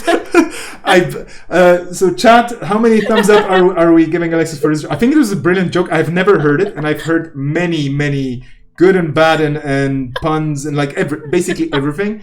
This has been of the highest caliber. I think it was better than that PE deck that was a pain to experience. Indeed. Accidentally, actually, and incidentally, there's if you're on a Discord server, one of the 2 or 3 big Netrunner Discord servers, there is a person there called Netrunner who has an Instagram account with puns and with very interesting jokes and puns and wordplay things and so on. So definitely, this is absolutely worth it as well. I think we're already on the table, by the way, so this is getting exciting. We have game 2. We're gonna have Heinzel on the Haley. So actually, this is gonna be a runner against the same deck again. Are we sure of this? I am kind of in support of this because is this the Into the Groove Haley deck? This one is called Boring Haley. So generally, it has. Oh, is it just? It has like buffer a drives. Haley deck? Yeah, exactly. Simul chips, Akamatsus. Yeah. Do I see Into the Groove? No. There's a Freedom Through Equality. Okay, it's not the Boomerang build. Nope. There's a Stargate in there. No, that's fine. I was gonna say if it was the Boomerang build, I love that deck. But you know what? I am a huge fan of just super Reg Haley. Yeah, I mean Haley. It's like had minor changes. It's just been like consistently pretty good for quite a while. I like playing it, mostly just because I like to install all my cards. But I don't know. I like it. This will be different than the last game. Well, we're gonna see one new deck, and hopefully, I mean, I don't know. Like, I'm surprised that New World Orders actually chose a runner to beat that Orb. But then again, they know the list that Kenny's playing as the runner, so maybe they're like, yeah, okay, we cannot really face this. So let's see what happens here. I mean, this is gonna be quite interesting. We're heading straight into it. I have to zoom out a bit and make sure that things are visible the right way. So everybody on the stream, I'm sorry if you're getting a bit of turbulence. But yeah, the buffer drive wins the game here. Okay, well, that's an interesting point. Oh, you know? If it's got a buffer drive, that... Yeah. What are the tech cards? Really okay when you're playing against PE. Yeah. It has stem hacks, which is good for the economy. Yeah, it can actually, if it pushes, if there's a lot of pressure, there's a clot on there as well, so that's not bad. You can probably trick the Jinteki here into just not winning somehow. Shaper BS, the usual old school style with Haley, which is probably the shaper to beat nowadays. I don't know. Have you been playing any other shapers much? So, at least right now, I've pretty much only been playing Haley. I mean, like, Smoke is okay still. Mm-hmm. Like, the new stealth breakers and things are good, but they're not, like, substantially better than what Smoke used to be. Like, she's still fine. Mm-hmm. Trying to think of what other shapers I've seen. Other than just trying to play Haley decks out of lat, I've seen a lot, but I would definitely say that Haley is the best shaper right now. Mm-hmm. Yeah, she just has so many opportunities, like so many options on the table because of the double install and the click compression a bit, and the econ is just splendid. Yeah. So, we're gonna have a score here, and that's gonna be House of Knives, and we have the fan side hitting. Fan side though. Yeah, so that's not too bad. Yeah. The misdirection in here, I assume mostly as Aesop's fuel because. Oh what yeah, else? it's just good to get out. It's surprising though. I don't know if, at least because I'm really paranoid every time I play against PE. I usually hold on to like the kind of just junk to throw to Aesop just in case. Yep. I guess with buffer drive, it kind of totally changes things. Yeah, buffer drive is going to do a lot of work here, for sure. I wonder what Kenny's feeling like right now. He's like, oh, geez, I'm inflicting this upon the poor people watching this and playing against me right now again. And maybe is there any remorse on the UK team side? I don't know. Show some remorse, people. I know. At least though, this is, in my opinion, going to be a much more interesting game to watch. I think Haley is a pretty solid matchup into this. Yeah, and Geist, I mean, yeah, from the get-go, it was like, this is going to be hard. Yeah, that's a really tough for Geist. We have an Artist Colony on the table, which is great. And Gordian Blade as well. Simul Chips already hitting the table as well, so basically a lot of Haley triggers here every turn. I mean, one, sorry, but like, yeah, every turn used to its full extent, just installing as much as you can, getting the engine set up for contesting servers and doing evil things to the corp, hopefully, because the corp is going to do evil things to you for sure. Trying to catch up with the chat, which is saying PE wins. Okay, Krusty, that's a controversial opinion, I would say. No, that was in regards to the last game. Okay, fair enough, sorry. I was like, what? No, please. Don't worry, I got you. Thank you. I'm just wondering, imagine if Kenny keeps winning and we just have 4 games of... And they're like over 70 minutes long each. Yes. I am about that. Viewership through the roof. Come over and watch PE just mill people out one after the other. The previous game, in a way, reminded me of Rocky 4, I think. I think number 4 was the one where he was fighting this big Russian. And it's like, this huge slog fest. It's like, you're just like on your last legs as Geist, and then suddenly you pull off a win. And I was kind of hoping that Pinzo would be like, oh yeah, suddenly, well, wait a minute, I can just do this, and this, and whoa, I actually scored 7 points. And people would be just like, wow, ecstatic. And of course, that would probably be the last run where you actually should, technically speaking, flatline, but you don't, and so on. So you just won. And he would become the champion of the people for beating an evil deck. However, that didn't happen, so it was like an anti-heroic, like a realistic ending. You mess with PE and you finish, in the hospital. Oh well. Yeah. Oh, actually, it has the poll finished already. No, it's. I wonder honestly too that in this specific format, this PE deck is so well because it's untimed, as opposed to like a regular tournament. Yep. Could definitely see that as a justification for picking this deck, having it be if the tournament is untimed. Yeah. Well, I mean, let's be honest. It's like kind of meh, but like I hope that's not the justification, but like I could see it. And let's be honest, at some point, everybody watching this and myself streaming, and I guess the tournament organizer would be like, okay, this is like 6 hours later, we're leaving. Like this is done. Like we don't care about this anymore. No, of course. I mean, this is gonna go much faster, I assume, because Haley also will be able to put more meaningful pressure in a way. There is a Stargate in that deck, so if Heinzel gets it on the table fast enough, we might see the tables turned here on the corp quite fast. The table now becomes it becomes reacting to the Haley instead of the Haley reacting to everything the P is doing. Yeah. Would you run this? I mean, what's the worst that could happen? You got your buffer drive. Who cares? Snare. Okay, well, I mean, yeah. I mean, clot in the bin is fine. Yeah, that's where you want to have it, or at least you know it's there. Yeah. Yeah. At least buffer drive makes it one less damage, so that seems okay. And that's one cloud out of... one cloud, where am I talking? One snare out of the game, and still two somewhere in there, or not out of the game, in the bin, because it can, of course, come back, thanks to the magic of preemptive actions and whatnot. And the archive memories. Yeah.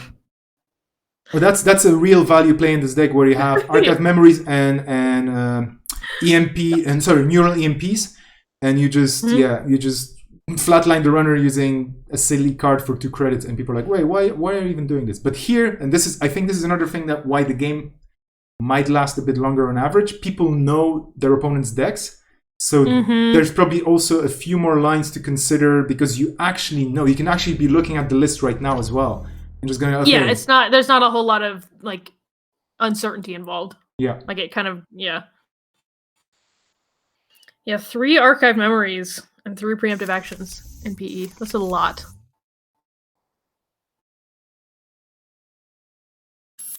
So still no Aesops for poor Haley, which is kind of sad. Yeah.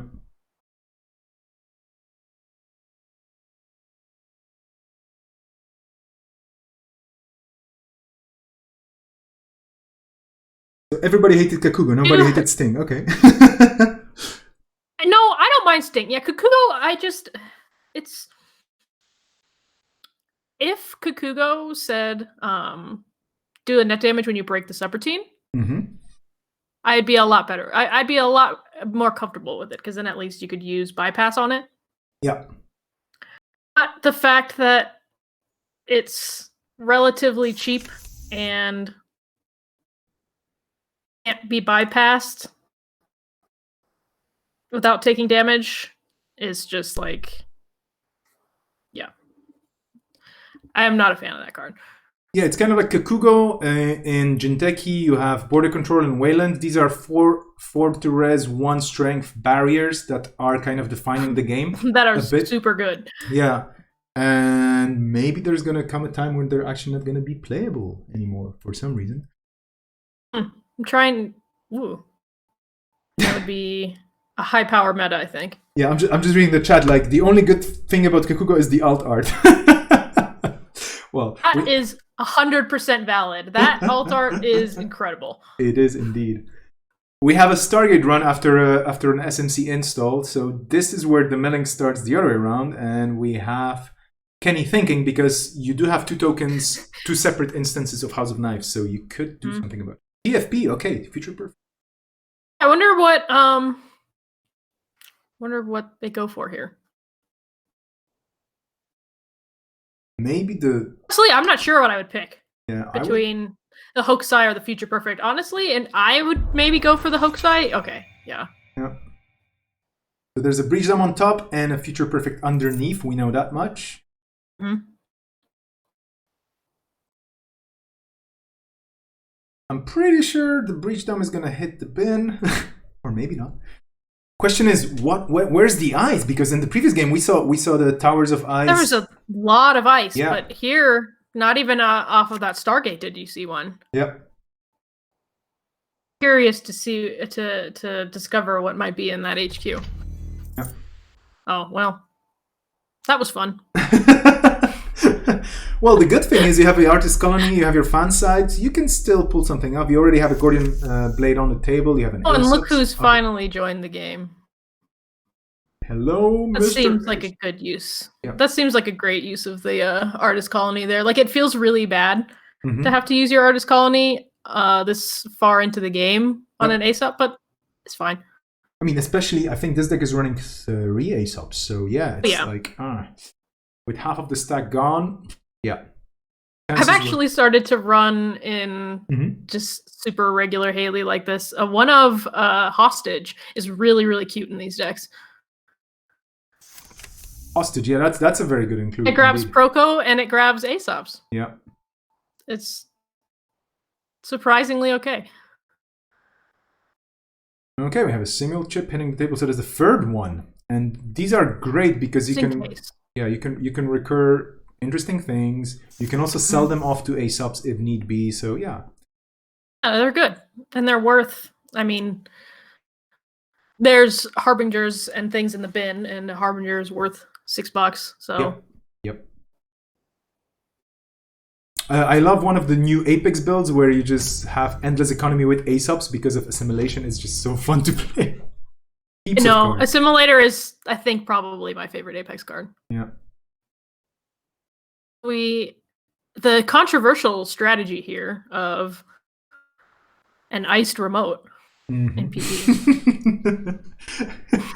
How dare you break the mold What of is this? Yeah. I mean, this is Jinteki, and as we all know, Jinteki is all about honor and tradition and so on. And this is breaking the tradition of no remotes in that kind of deck. So what Looks is like this? Jinteki just told me that I think you disconnected.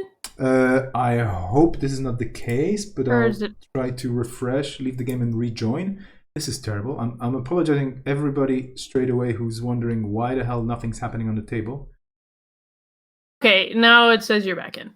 Okay, but I cannot see actually anything on the screen. Oh, geez, I have to refresh again. Jeez, I'm apologizing to everybody for this. This is the quality content you were hoping for. I know. I'll let you know if anything really exciting happens. But so Okay. far, And I'm just Haley's wondering. doing Haley things. This has been happening only since like yesterday, and only to people I play with or to people playing against me. And this is like sorry, that's actually the same thing. Was the password changed, by the way? Yeah, it is. Okay, so I have to check in all the different places. I'll send you. Dun, dun, dun, dun, dun. I have it on Discord. And Send you a message. yeah, it should be this password, right? So yeah, and I'm not getting in. What's going on? Well, what you've missed is PE scored out a sting behind that one ice remote. Okay, I'm trying to get in, and I do have the password, unless it's changed for some reason, which it shouldn't have, right? No, Just I don't. Yeah. Please do not disconnect, by the way, if you're already in, because Yeah, no, I'm in. Can always show my screen on Discord. Let's hack it. Hack the planet. No, Hello. invalid password. Okay, so yeah, I cannot get in because the password is not working for me, and I don't know why. I'll message more. And I already got a confirmation that this is the correct password, but for some reason it's not working. Come on, people, what's going on? Okay, let me refresh this, and maybe this refresh with caching. Do you have a different browser that you can try? I probably will have to, because this is the case. I mean, let me just. I'm probably gonna get in. No, invalid password. It just doesn't work. This is terrible. Caps lock is not on, correct? This is like a. I mean, We'll check. no. This is like what? I'm just going to load Jinteki one more time separately. New tab. Or actually crash this window. So apologies. Okay, I'm just going because these are technical issues and people on the stream are like. I'll narrate the game from here. What's happening? Yes, thank you so much. There's a second not ice getting on it either. R&D. And I'll Yeah, just there's make sure. a second ice I can on get it. R&D and a Stargate run happening. This is like. And Ike, and Haley has like a million symbol chips and the appropriate breaker, so and a good chunk of money, so this should not be problem at all. Waiting on the inner ice to be rezzed. Here, wait, we can here, what's this? Okay, let me just do something super serious now. Reboot the computer. No, I'm kidding.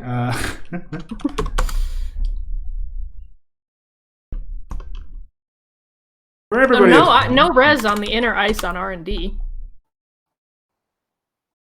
Actually feeling like sending people over Like it's to like the a other stream. I feel like this is like a radio show now. Yeah, we should totally narrate. Feel like what was his name? Orson Welles, and tell us about Martians landing.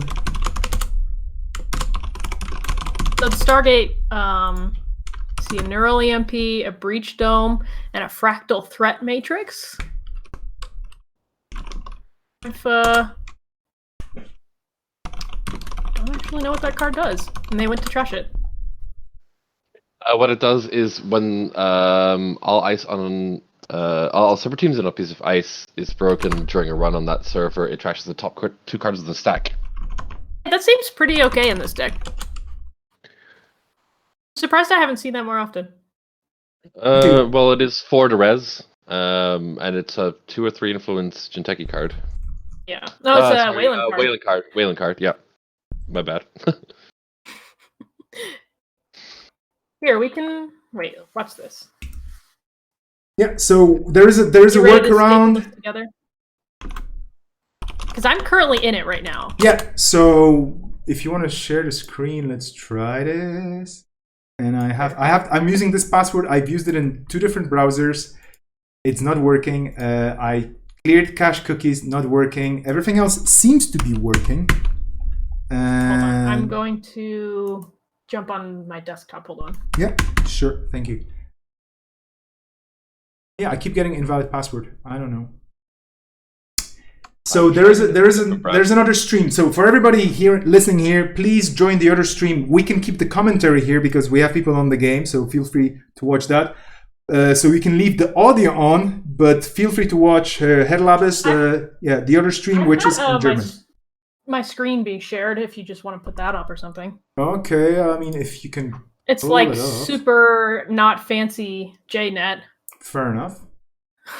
I'm just trying to figure out how to fix this because seriously, this is a technical issue that I've never seen before where some people can get in with this password and some people can't. Well. I'm going to try and... So first I'm going to log out. Feel free to narrate the game from the way you see it. People are on the other stream anyway. Some people can jump over to the other side. Oh, yeah. Yeah. So feel free to narrate the game. I'm going to shut up and do my troubleshooting on the side here. Sorry, go on for it. Yeah. No, it's fine. And if you want to put my screen up, you can do that, but it's up to you. I'll try that in a second. First, I'll try to hack Jinteki from the other side. So there was another Stargate run into yet another fractal threat matrix, an Engram Flush, and a Sting. Chose to go for the Engram Flush this time, which seems pretty good. Like, I feel like they haven't really been able to find that much ice in this game so far, at least compared to the last game. There's only 4 out right now, as opposed to, like, the 8 that was built up there. Cluster Fox, were you able to get in? No. I've also tried it in another browser, and it's not working in Firefox or Chrome. So I'm gonna see what I can do about it. I'm gonna drop out for a bit, and when I get it working, I'll drop back in. Watch, and I have it streaming on Discord. If you want to watch it from there. There we go. That's a lot easier because I was watching it earlier on Vesper stream, and you guys are like 3 seconds ahead of what's happening. Oh yeah. So currently, the majority of what's been happening is just Stargate running R&D, which seems pretty good. Aki there, he's already on 5 points. Oh, 3 points. Yeah, just 3 points. Just 3. Also, shoutouts to Gordian Blade and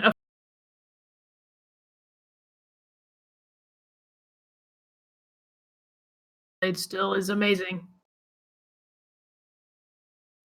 Yeah, Gordian Blade still is pretty good, especially with stack code gates. It's pretty decent. Euler, if you can keep recycling Euler, it's pretty good. Or Euler, I don't know how to say it either.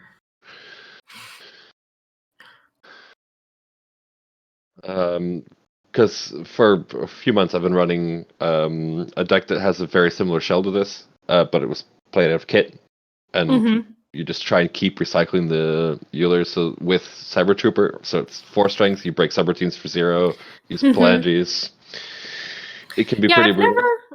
I've never like I've seen those decks a lot, and I've like tried to make them successfully.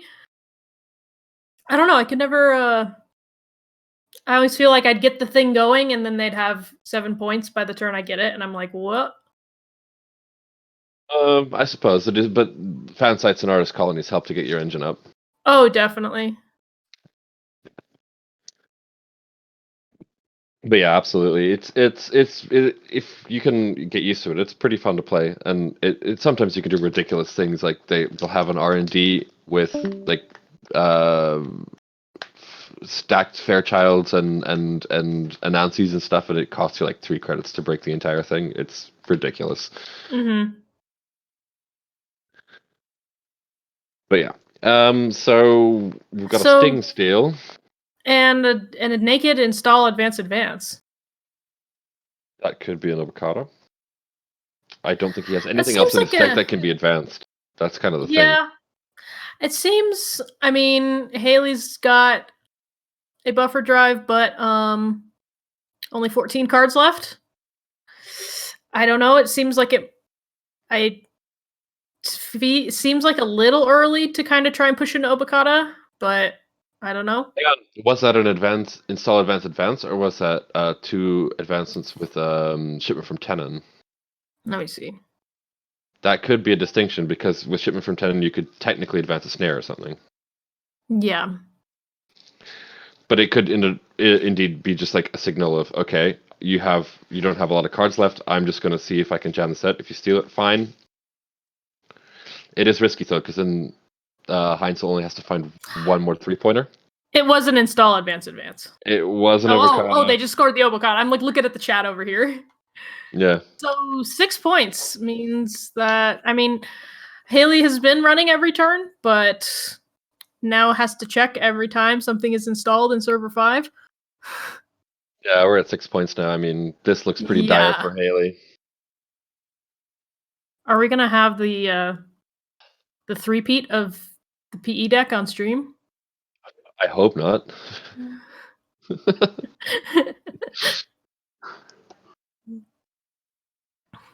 I'm glad we've ascended to 20XX in the Netrunner world so quickly. Absolutely. It is just kind of the thing. Like, I mean, they chose this matchup, so they chose to put the Haley against this PE deck, and I do sort of understand it with the buffer drive. On the other hand, why did they play against Kenny's Haley? Did they not feel that there was something that they could successfully play against it? I don't know. It's strange. Yeah.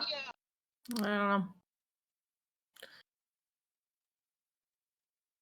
I feel like the combination of preemptive action and Hokusai Grid keeps happening on all of these Stargate runs.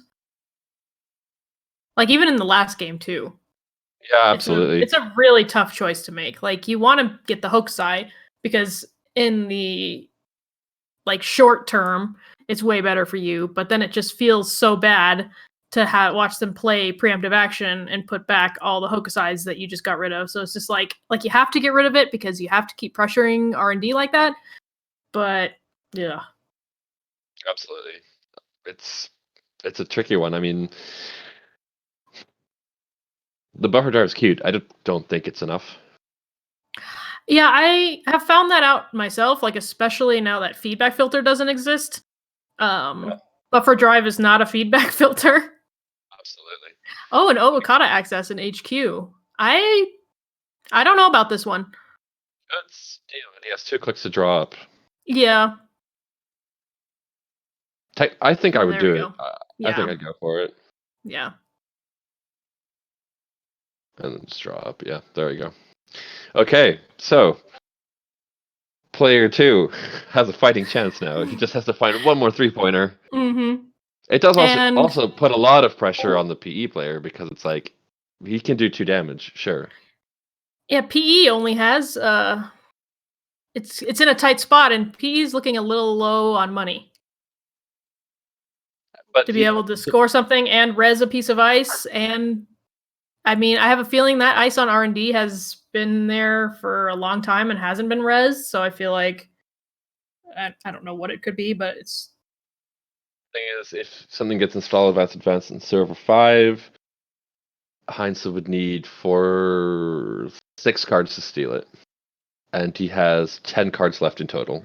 No, you can the PE damage. If you win before you take the PE damage, you don't have to take it. Absolutely, but there's two. Oh, the House of Knives. The House of Knives. So 4 for the Obokata and 2 for the House of Knives. And yeah, I forgot about the House of Knives. Potentially a 7th one if that's a Kikugo. Yeah. Oh, and somebody mentioned in chat that somebody does have, or Haley does have freedom through equality here, which does she have seems, FTE? Yeah. Let me just check the deck. It was like oh really yeah, early on, yeah. There is one copy of Freedom Through Equality. Mm-hmm. There's also a legwork. Hmm. But that could be potentially devastating, considering that Kenny's playing 3 snares. Yeah. And someone in the chat asked if the game has ended. It hasn't. We're just having some difficulties getting the game up on screen because it's letting some people in and not. But the video is up on the German stream. But if you want our sweet audio still, you can just play the video on that screen and just the audio on this one. I've just gotten a quick bit of intel from somebody who is still being able to spectate the game, is that apparently Freedom Through Equality is in the bin. No, I thought it came back. Oh, I guess I can check that. No, Freedom Through Equality got hit early, but then buffer drive back. I see. Yeah. Apparently, there's a Philotic Entanglement in the bin. Could you check the archives? Yeah, there it is. There's a Philotic in the bin, yeah. So if it finds Freedom Through Equality, that's the game. I have a feeling it's not in their hand right now, but I mean, they mill anything. They just run archives. This could potentially be game. Yeah, it could be. If they find anything that's not an Obokata. Use House of Knives to get rid of a daily casts. Buffer drive puts the daily cast back. Oh, no agenda. Oh. Komainu Hedge Fund Hokusai. Boo. Yeah, get rid of the Hokusai. Yeah, definitely have to do that. Oh, went for the Komainu instead. That's interesting. Mm-hmm. It's not that expensive once you put Aiki on it, honestly. Yeah.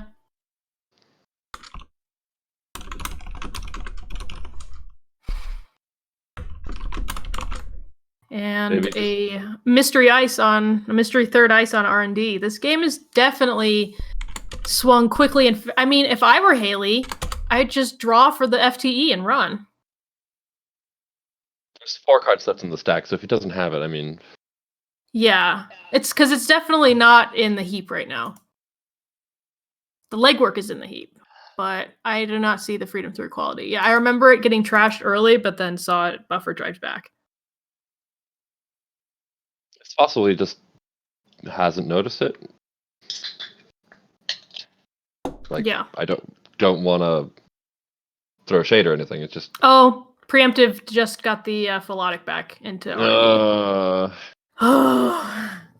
So close. Yeah, I'm curious. Surprised that we haven't seen Kikugo yet. Ace up selling Proco because it doesn't really need it anymore. Yeah. Nice to get that little extra bit from that. Feels good, especially when you get off a Haley install. Yeah.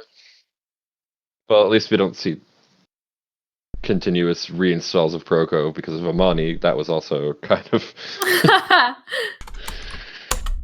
Okay, an Engram Flesh. That should be an easy break with Gordian Blade.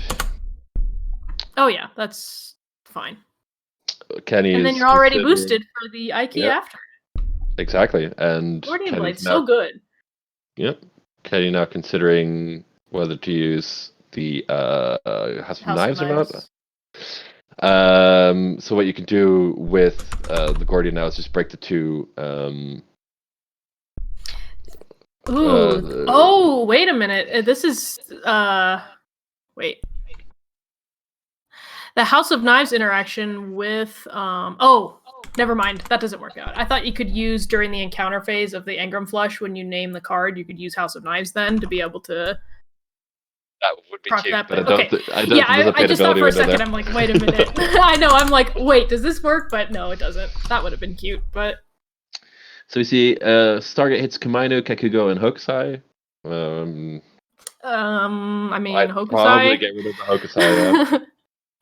Or I mean, Kakugo's kind of the same thing though. But The Hokusai guess does 1 cost- or 2 damage. I thought Hokusai was 1. It's 1. It's I guess the done with Kukugo is Cypher, too. way more expensive because you have to pay the install cost on R&D and then also Resit, Yeah. where Hokusai only costs $2.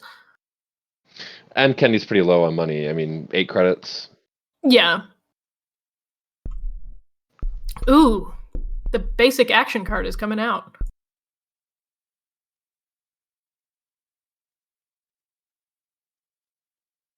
Yeah, this is a super duper tight game. I mean, Like, it can still go both as ways. long as Haley is running every turn, the only out that PE has right now. I mean, Obokata is not really an out right now, but so there'd have to be, I don't know. I don't know. Yeah, Future Perfect doesn't work when it's installed, so Sting, I guess. Try and push it, but it doesn't do enough, I think. Feed him a Sting and then try an Obokata? I don't know. Yeah, I mean, the stack is super tight right now, but 14 cards left in R&D. yeah. But there are still 3 archive memories doesn't net you anything, but 2 more preemptive actions. Yep, exactly, yeah. Trying to get rid of those early is pretty key, but yeah. It's just the decision kept coming up. It was between Hokusai and preemptive. yeah. So I just think you get rid of the things that they want and then force them to use the preemptives. Yeah. So interesting. In order to stop, I think, the shipment from tenants from being live, Haley ran server 5 just to be able to run and not have to spend any money or risk getting hit by anything. Or to potentially just see if he wants the resident check what it is. Yeah. The empty server 5. Yeah, just to rest the ice, I mean. Yeah. Well, Like here comes preemptive action number 2. Okay. Buckle up, everyone. Fasten your seatbelts.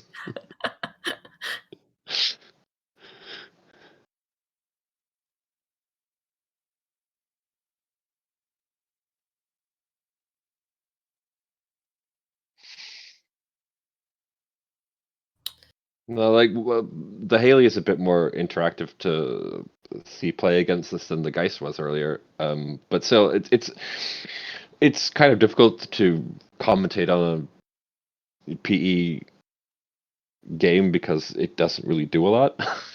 Yeah, it's very much just hang out, mill the runner out, and there you go. It's not, yeah. We're pretty It's sure tricky. server 3 is a snare, right? Because otherwise he would have scored it. And I would like to think so. I would like to think he's not playing a mega long game and not just winning. yeah, exactly. Because if it was a 1-pointer, then he would have scored it to Then win the game game by would now. just be But over, yeah. only other thing that he could install there would be a Hokusai or a Fractal Threat Matrix. This makes no sense. Also, thank you. Shout out in the chat for hyping up the basic action card. Here we go. Here we go. Stargate, come on. We can do it. We can do it. And, I mean, we're getting to the point where Haley can make a lot of money, but it is definitely a finite amount of money. It's not super tight right now, but she cannot go forever. Hang on. There is one Rozeki in the bin, entirely- but a little bit full on MU right now. Well, let's see what Stargate has for us. Something that's interesting is that he keeps breaking all the subroutines on Ike while he could just use Guardian Blade to break the two net damage ones and Let just the play side the game side happen. game. Yeah. I don't know. I think it's okay because you don't want to risk being in a situation, especially when it's this tight, where you overdraw. And I did see an instance in the last game where PE put in $1 to the side game and made guys draw 2 cards. So That's fair. it's like it's hard to say which one would be. It's like if the dollar is more important or potentially overdrawing is more important. It's hard to say. That's fair. So I think next turn he's going to ace up his last symbol chip as well, just to keep afloat on cash. Yeah, grab a full MU, so can't be grabbing. Oh wait, Harbinger's 0 memory. I keep thinking it's 1. So yeah, that's another $6 there. Oh yeah, he could symbol chip, but then The he would Harbinger. have to trash something. No, Harbinger's 0 MU. Yeah, but the symbol chip has to trash a program to install the Harbinger. Right. You know, I keep forgetting that extra little line of text on that. Yeah, that's why it's pretty good in the Euler spam deck, is because you can sell a program you can sell Harbinger to proc itself and then install it for free. Exactly. I am a fan of that. Because you've already trashed a program this turn. Yeah. And I don't think he wants to lose any of those programs just to be safe. Yeah, especially without any symbol chips left. That seems bad. So for the people at home who are listening, there's a 4th ice on R&D, so we've got an IQ Afshar. Again, he's running server 5, which is empty. That seems fine. Yeah. I think there is a Breach Dome in Archives. No, there's not. I thought there was. Okay. There could be. Cards. Yeah, there could. There most likely is. Oh, here comes the... So that was a Hokusai, actually, in server 3. Indeed. Didn't see that coming. So Hokusai and... The worst part about this, though, is that I think Haley has to run this. Because... Stargate first. Yeah. Because Stargate first, draw up, and then run server 3. It could be 2 Hokusais. That would be brutal. Yes, but there... Oh, hang on. Is Hokusai a region? Yeah, it is. It can't be 2 of them. Oh, sure. Yeah, that's the unfortunate part about Court being on game point, is that you're in a position where you have to run everything because you can't risk not running it. Absolutely.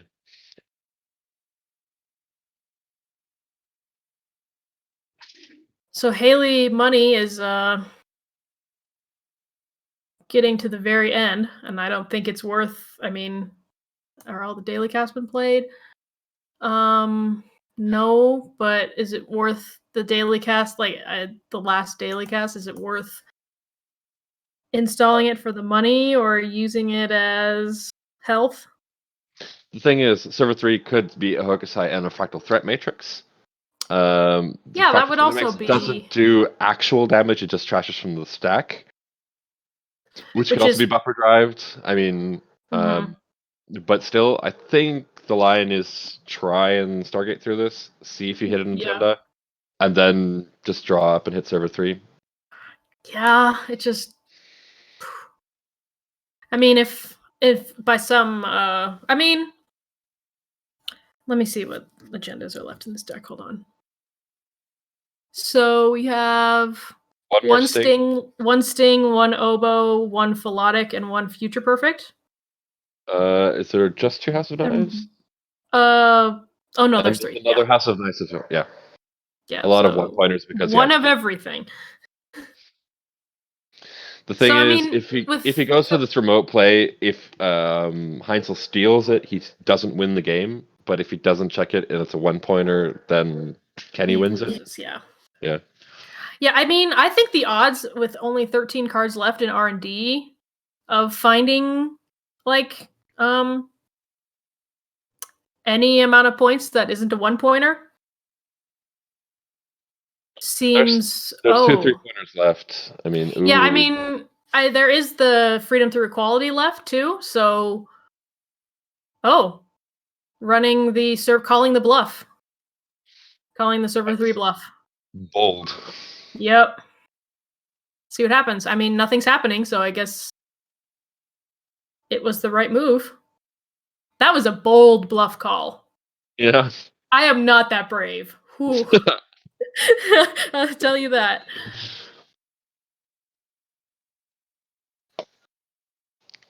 The thing is, it's PE, so it's really hard to just stim hack it and clear it. Yeah. Seems, I think the stim hacks actually are gone. Yeah, the stim hacks are gone. And I do not think that they were actually used. Probably not. I mean, It seems bad. getting brain damage against a deck like this. Seems fine. You get a buffer drive. Yeah, sure. Oh, look at this! Just The clicking. battle of the basic action card. I love it. Yeah, just clicking for credits. Okay, so we can pretty this much is conclude really that wasn't an agenda. this is really, really good for Haley right now. I agree.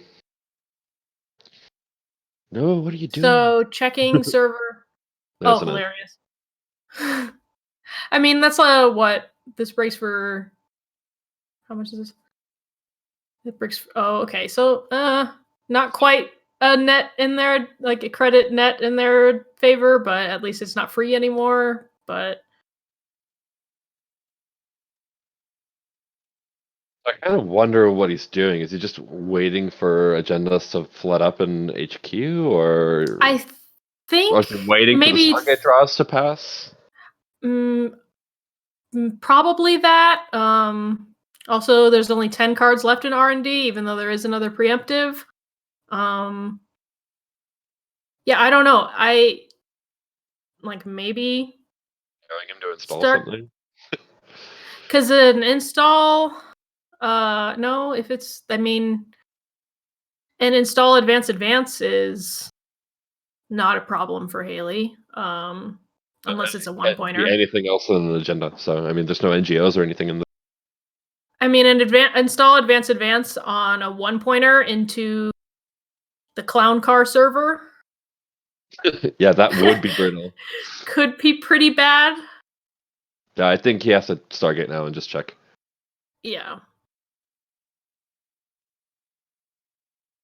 And I can imagine that HQ is getting a little bit full as well, but I mean, have we seen a snare? No, there's still 3 snares floating around.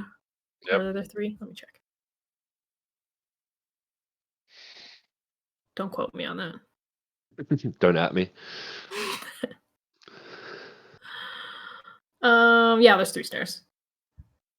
And 3 breach domes, so like HQ is not a place that you want to just check for fun.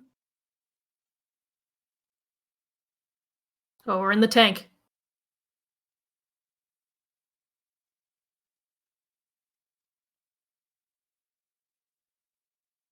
Yeah, this is another long game too.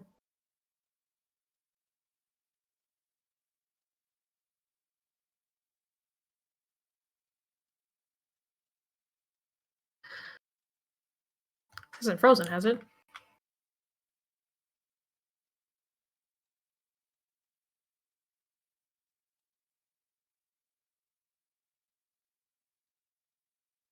You still there? I didn't disconnect, did I?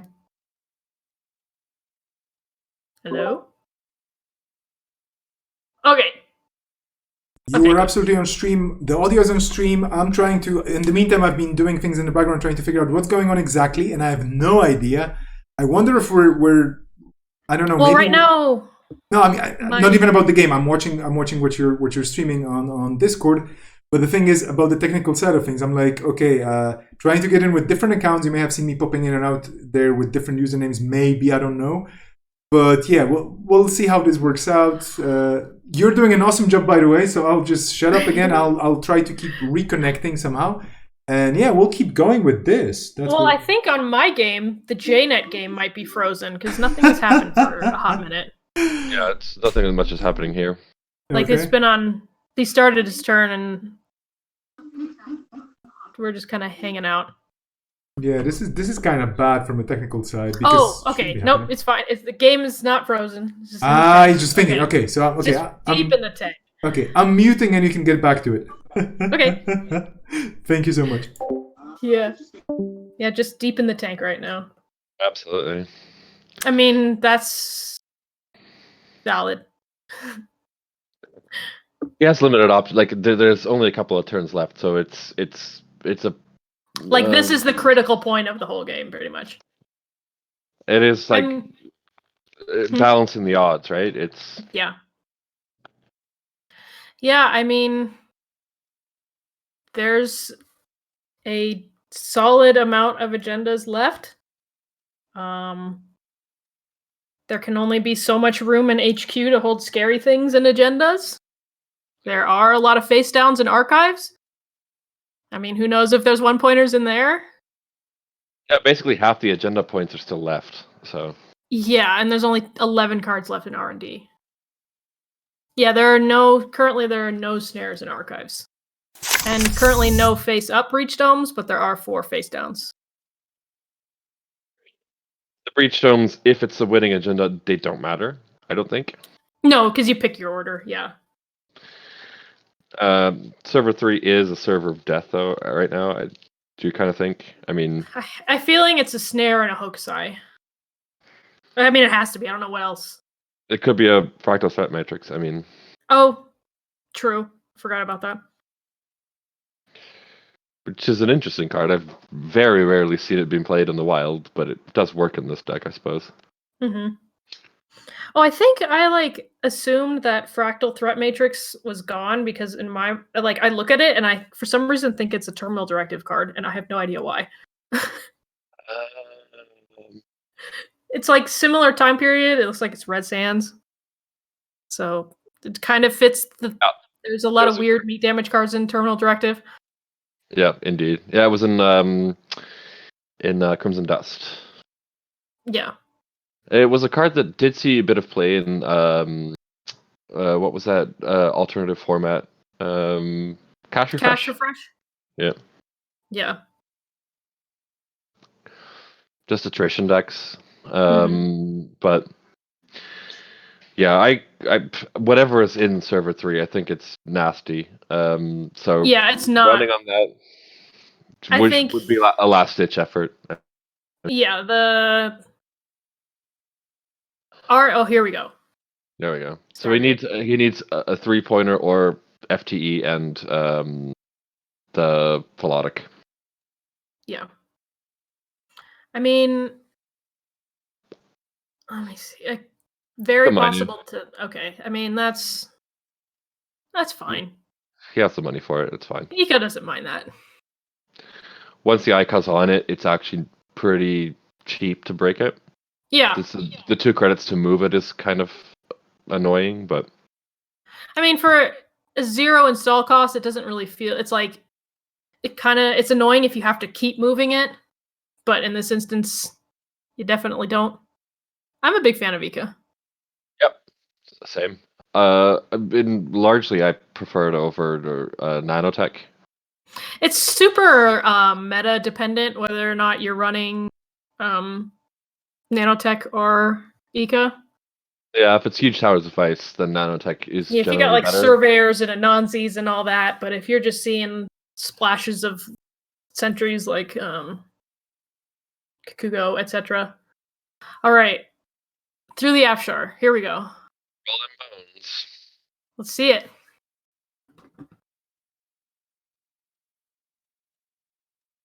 Here come the House of Knives. Just thinking about it, I think. Yep. Because I don't think. I don't think if they trash the Obokata here. Oh wait, no, there's a buffer drive. There's a buffer drive. It can come back. Future perfect. There it is. All right. Does he have a film credit? What's his restricted card? Wait, this is a Stargate run. It's Aesop's, obviously. Yeah, it's Aesop's is the restricted card, obviously. So yeah, there's a TFP in there, so he could win the game, but he has to win the side game. Oh, No, I'm loving this. Okay, this is Down to the wire. some high stakes Netrunner. I mean, I think you do it. I think you just. I mean, If there's 3 breached omens in there, then and he. I know, loses it's the tie like- game, it's game over. I know it's so good, but I mean, he does have an opportunity to draw. 2 clicks left. So theoretically, 5 left. Yeah. and there'd be 4 in the stack, which means you can still flip. Flip.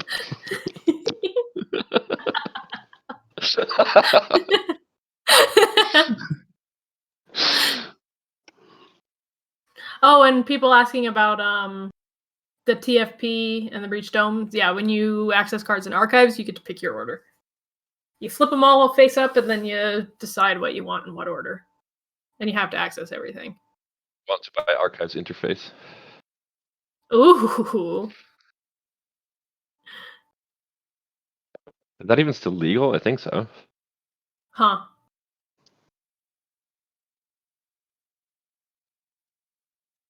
But it's what? It's 2 influence, which What is? archives interface. Oh, yeah, I think it still is. I want to say that I like associate all the interfaces with the big boxes, even though that's really incorrect. It's an order in chaos. Yeah, So- okay, that one is one. Because R&D interface is not, but the other 2 are, I guess. I think HQI was in order and profit, and RDI was in creation control. But it was No, brought back into RDI the system I thought core. I thought RDI was Is it in a core data set? pack. I think it's Oh, a okay. data pack. But it was saved in system core. Yeah. So this is so yes, this is as you can maybe see in the chat, if you can see the game chat. 1 in 3 doesn't sound too bad, because that's basically what this comes down to now, is a 1 in 3 chance. Well, he also has a successful run. He can wait it out, but another preemptive. So I mean, could just trash it, and okay, well, it goes in the trash. I mean, like, if I were him, honestly, I would wait. does it? but He does you know it. what? He's going for it. He's going for it. Why Come didn't on. he draw up? Why didn't he don't draw know. up first? I don't know. This is it. This is it. This is Oh, it. man. Come on. This Here is we tense. go.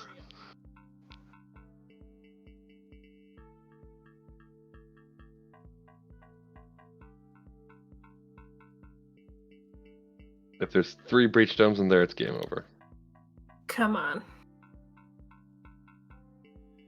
I'm surprised he didn't draw up. Got it, click. What would you bid here? Oh, I always go 0. In like high stakes situations, I play the 4D chess and like this. Yeah. Where it's like, because usually in high stakes situations, oh, Sweet. Woo! Heinzel taking one for NWE. All PE right. getting out of here. Whew, and whether let me see the bid. Oh, there were 3 breach domes, so he would have died.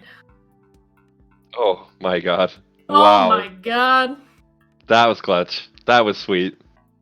All right, That P, was- get out of here and that net damage you wrote in on. Whew. That was amazing. Okay, so then the next matchup is going to be Heinzel again. He is playing Haley, and let me check what his corp deck is. It is Titan. So the UK players get to take 5 minutes to have a quick conference, who they want to put up against Heinzel, and if they want to play against his Haley again, or they want to play against his Titan. Cool. I don't know where Vesper is right now. Vesper calling in. Well, if we need filler content, I am the. You got some more jokes? I am right with you. No, Oh, I'm right no. with you. I've been following this. Thank you so much for navigating us through a game. And this was probably the best audio play I've heard for Netrunner. I was watching it as well. Thank you so much, Alexis, for streaming your screen. I think, just as an explanation, I think JNet just realized that we're, especially myself here, like, I'm just having bad thoughts about that particular deck, and it decided to kick me out. So that's Oh, it okay. heard you. We're gonna it hurt me. But yeah, It's called Jinteki.net for a reason. Yeah, exactly. I got the net damage, but we'll be back for the game, for the third game. Like you said, there's a 5-minute break. I'm working on setting up the screen so that we know that actually Kenny's out, so the PE deck is out. This is exciting, and the finish was really quite something, huh? That was amazing. That was like that. Like this is why Netrunner is my favorite game. You know what I mean? Yeah, like, yeah. The instances like this is the best game ever. That was the Absolutely. finisher for the people at home. I mean, some high Oh stake. yeah. So I'm gonna drop out for a bit before the next game. We can check in on Discord for who does the next one. And I'll either watch you guys or see you guys in a bit. Okay, see you soon. So how crucial was it to actually just win a side game? And would you say that against that kind of deck was the Jinteki deck, was this the only line of winning, to be honest? Because there were some interesting plays in there. No, there definitely. I mean, well, he did have an extra click to be able to draw. So if he didn't win the side game, he would have survived if he would have drawn. Yep. I mean, honestly, I thought about it. Like, if I were in that situation, I'm always like, especially I call this a higher stakes game where things are super tight. I always tend to go towards the safer option in situations like this.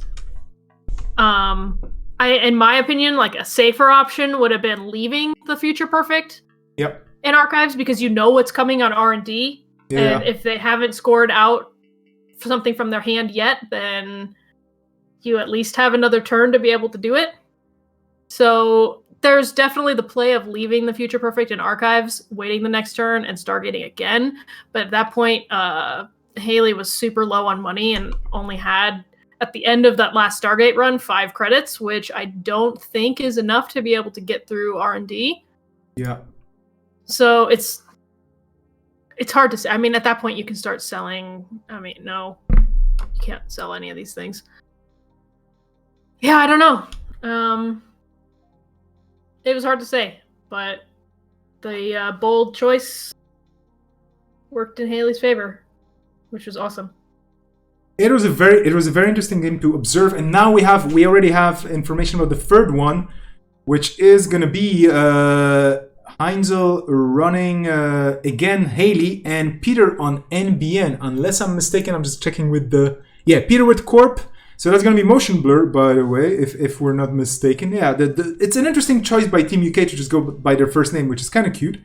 And it's going to be an Asmari. Okay, so Haley versus Asmari. Haley we're going to have a good old-fashioned money fight. This is what I'm here for. Yeah, yes. I'm going to try and carefully walk into a game if that actually works out. I hope it will. If it doesn't, I'm going to sit in the corner and cry. But you should totally keep commentating because you have the stream, and the German stream is still going strong. Yeah. So I'm super happy we actually have double coverage for this. This is amazing. Yeah. So the audio is going to be here in English, there in German. We're also going to set up Klingon and Esperanto and the Dothraki language for the next one, of course. Yeah, we're just waiting on the commentators there. Exactly. Okay, so I'm just waiting for the password.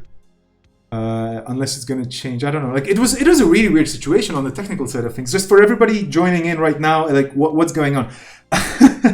We had a technical issue. We had the audio here in English, the stream from the German stream, and now we're hoping to get into game 3 with Heinzel on Haley and Peter using Asmari, which is probably going to be a 6 agenda Asmari, knowing Asmari being evil and whatnot. What do you think?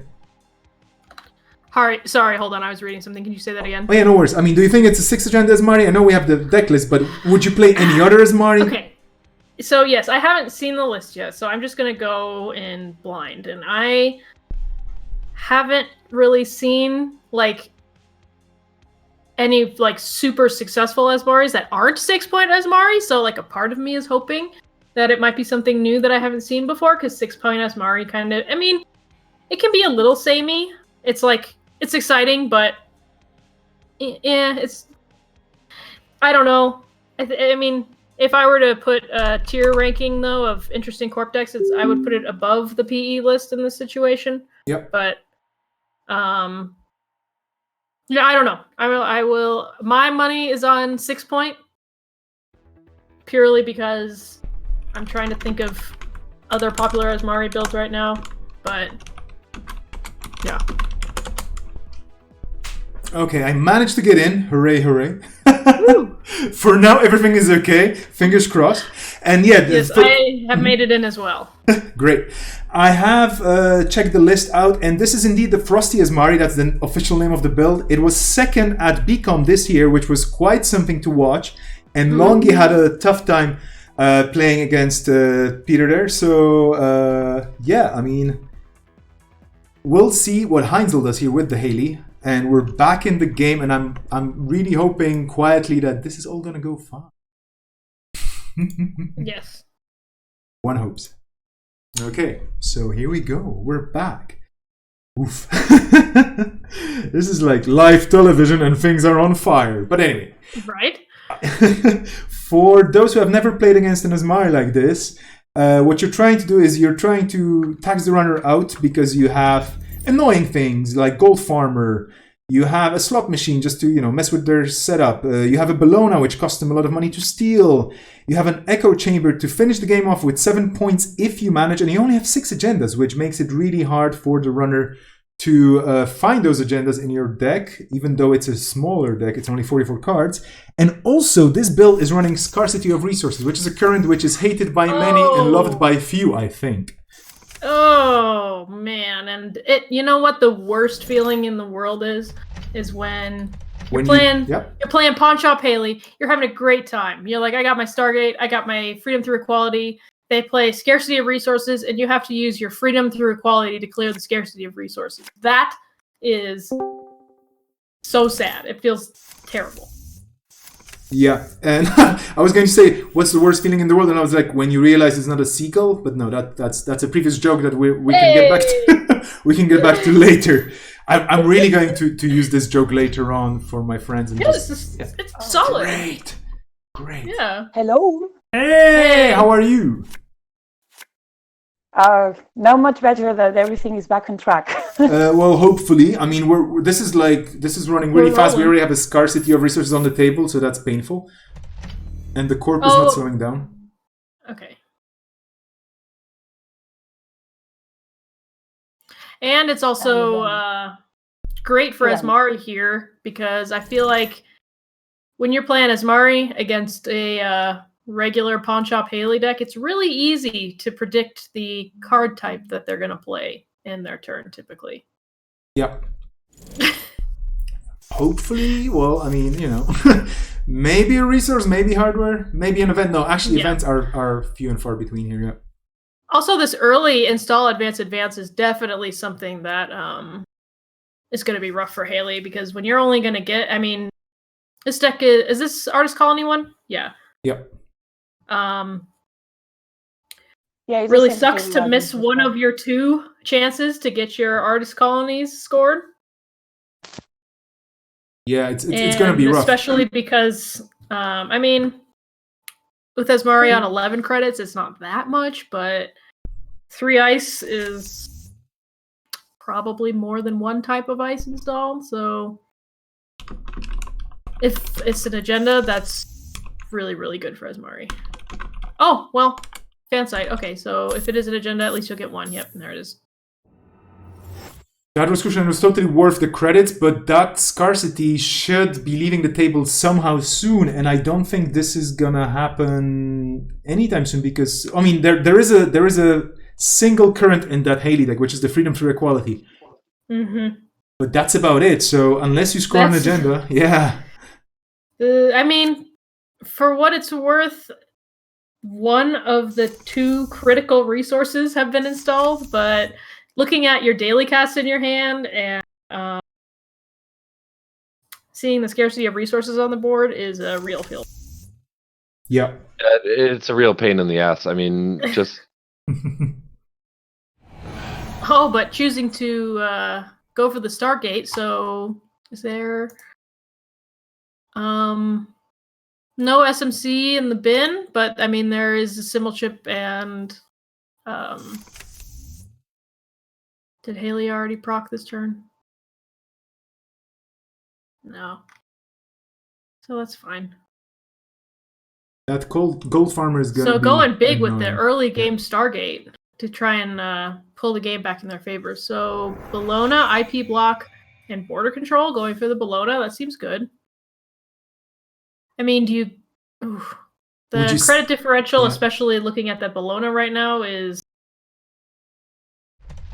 Yeah, would you steal it as soon as you can, or would you money? I mean, you definitely need to money up because the corp is not defending it. So of course there is a preemptive action saving that Bologna Mm-hmm. and getting a hedge fund and a Rashida, which is not bad. Oh, and this deck also does not it's all in on Crisium, Surveyor, and border control, so no risk of being punitive actioned, but Yeah. oh, the hard install of that That's Proco. painful. That feels so bad. I mean, granted, you can get by with this deck with just your Aesop and your Proco, but it does not feel very good. Okay. One of the things Good I used to pressure. play Proco as well in my Shaper decks. One of the things that I've done recently that's worked out a lot better for me is I switched Procos for Dirty Laundries. Mm-hmm. Just for a bit more burst econ. Proco is it's always such a tempo hit to install it. Yeah. It is good in the long term if you find it early, but if you can't find it early, it's always kind of... The real tech, what I do in Haley, I already mentioned this before, so sorry everybody, I have to hear it again, is one of Hostage in these decks. It's so good. Sure, yeah, you can get your Yeah, because Beth, you can get your Proco, you can get the three resources that matter, your Beth, your Aesop, and your Proco. That does make a lot of sense. Thing is, I'm running Kit, so you really don't... In 10 Oh, influence, yeah. you don't have slots for Hostage. Yeah, that's a luxury. So, not taking the bait on the NGO and the remote, but following it up very quickly with another install advance at 20 credits with a 3 iced server is scary. So granted Haley's got a artist colony and a fan site scored. Could theoretically use the simul chips to make that into more than one program, or with like an SMC, but I mean, 13 credits is also not a small amount of money. Let's see, we got a Proco. And what else? Because you got Ica and Gordian Blade. And Corroder. Corroder's on the table, but... Yeah. God, what a beautiful icebreaker suite. I love it. So going for so this is scary, because now if that isn't the double bluff, then we have the classic Asmari at 6 points, and you now have to run everything in that probably not so great to run through server. Ooh, time to roll them bones. Slot machine. Love slot machine. 3 of those event programs, so 3 different ones, that's fine. Yeah, it's $3, whatever. No, don't need to do anything, yeah. It costs more to break it, I mean. Yeah. Gold Farmer is such a beautiful little piece of cheap taxing ice. Yeah, I'm a big fan. Do you think it should be get rid of here the NGO, I'm assuming? Probably the NGO, yeah. Do you think that gold farmer should be 4 to res, like like Kakugo and like barrier, like border control? It's a barrier. It's kind of annoying. It's very NBN in a way. No, I don't think so. I don't think it's at the power level of like. I could see like 4 would be okay, but I don't think it needs to be. Mm-hmm. It's a little cheap piece of ice. It's good. It's basically your NBN version of Eli. I mean. Yeah. Oh, here we go. Well, we got a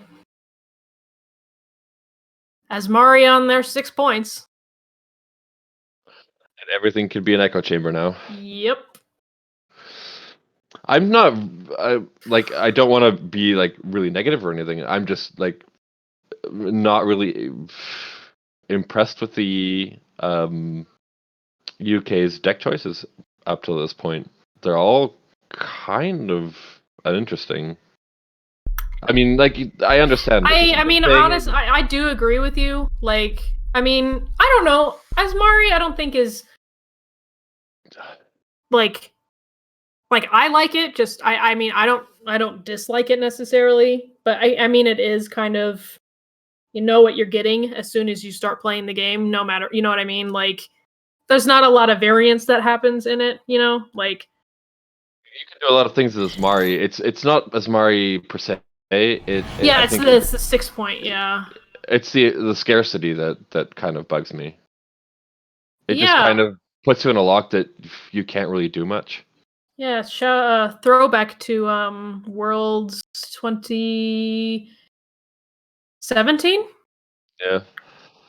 where this turn 1 scarcity came down against the poor Haley player, and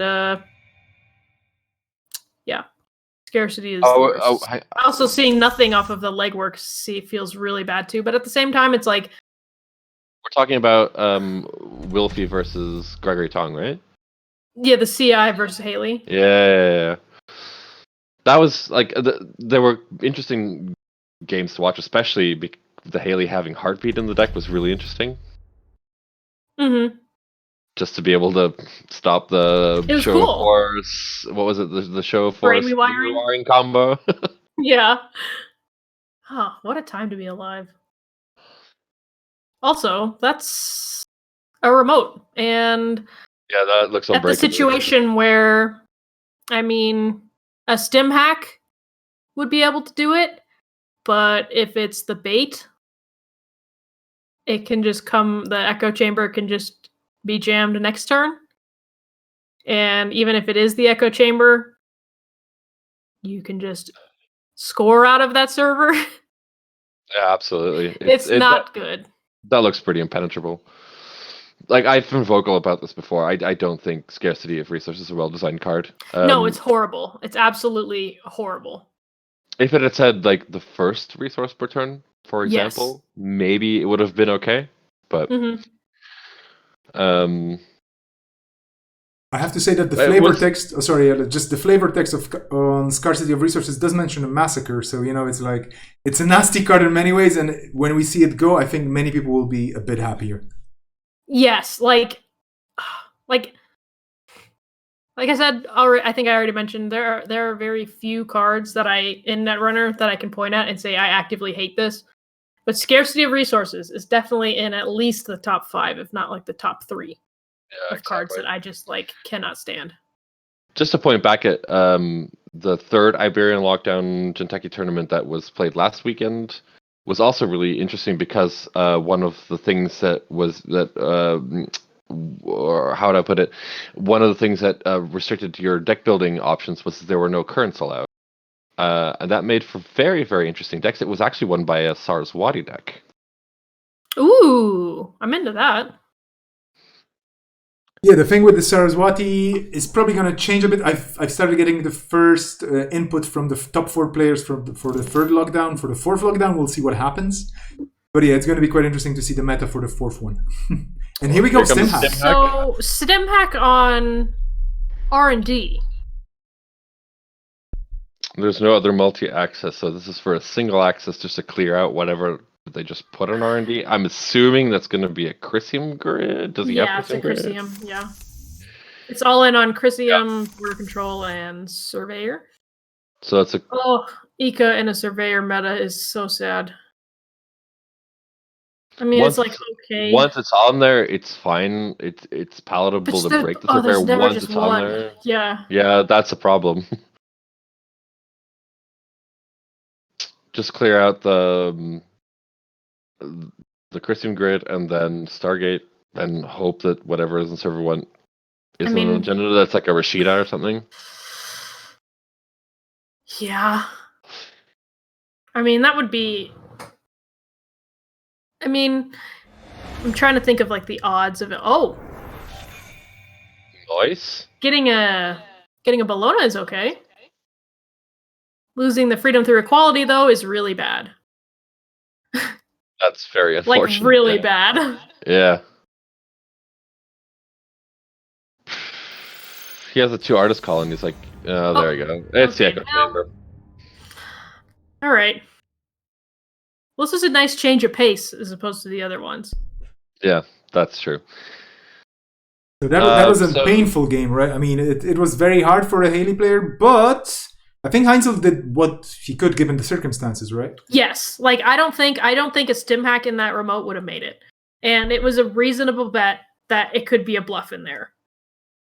Like there are plenty of things that could be put in that remote Yep. to be used as a bluff. So I'm going to quickly run over the options for the next round. So Peter, aka Motion Blur, is staying in. He is on 419, as we just saw, as Mari.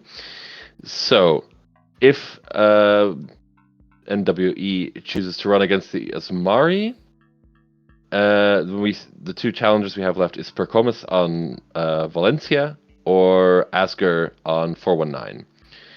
If they choose to play against Peter's 419, Percomus is on Asmari or Asger is on Sports Metal. So it's going to be one of those matchups.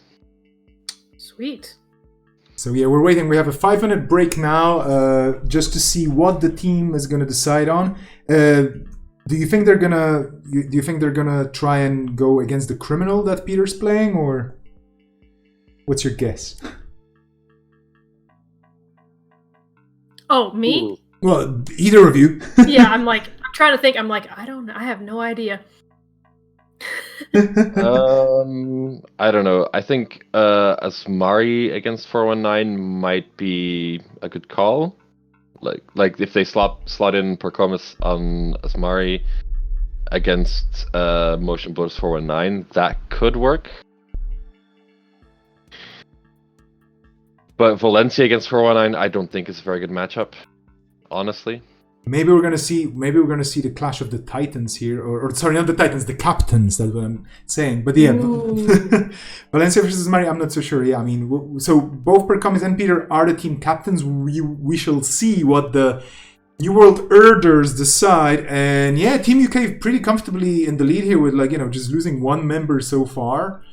They still have Wayland's in the garage, so Just hanging, just in case. Yeah, Secret I mean, Wayland is kind of like the ultimate option here, like the weapon of mass winning, I would say, because I think they're running Titan and what was the other one? We have oh no, sorry, excuse me. There's an Argus and a Blue Sun. Yeah, there's a Blue Sun. Yeah, and apparently the Blue Sun is quite spicy. I want to see it. Yeah, so that is Mike Prosser. Who's on Blue Sun and Hoshiko. Apparently built by Rotage, so hey. You can bet your life on that there's Trojan horses in there somewhere. Trojan horse is such a good card. I love Blue Sun.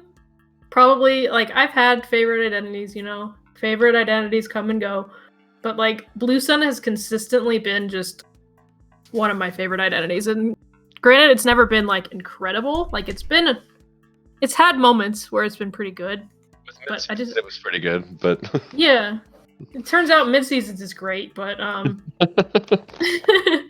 you were also a pretty big fan of SSO back when it was released, weren't you? Oh, SSO, that's my jam. I love that idea. So fun. It's just great. So, yeah, I think yep, go ahead. Go ahead.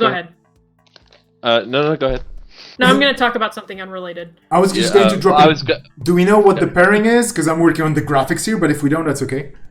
Let's see if it's been reported. Not yet. We're still waiting for confirmation. I think their NWE is still debating it.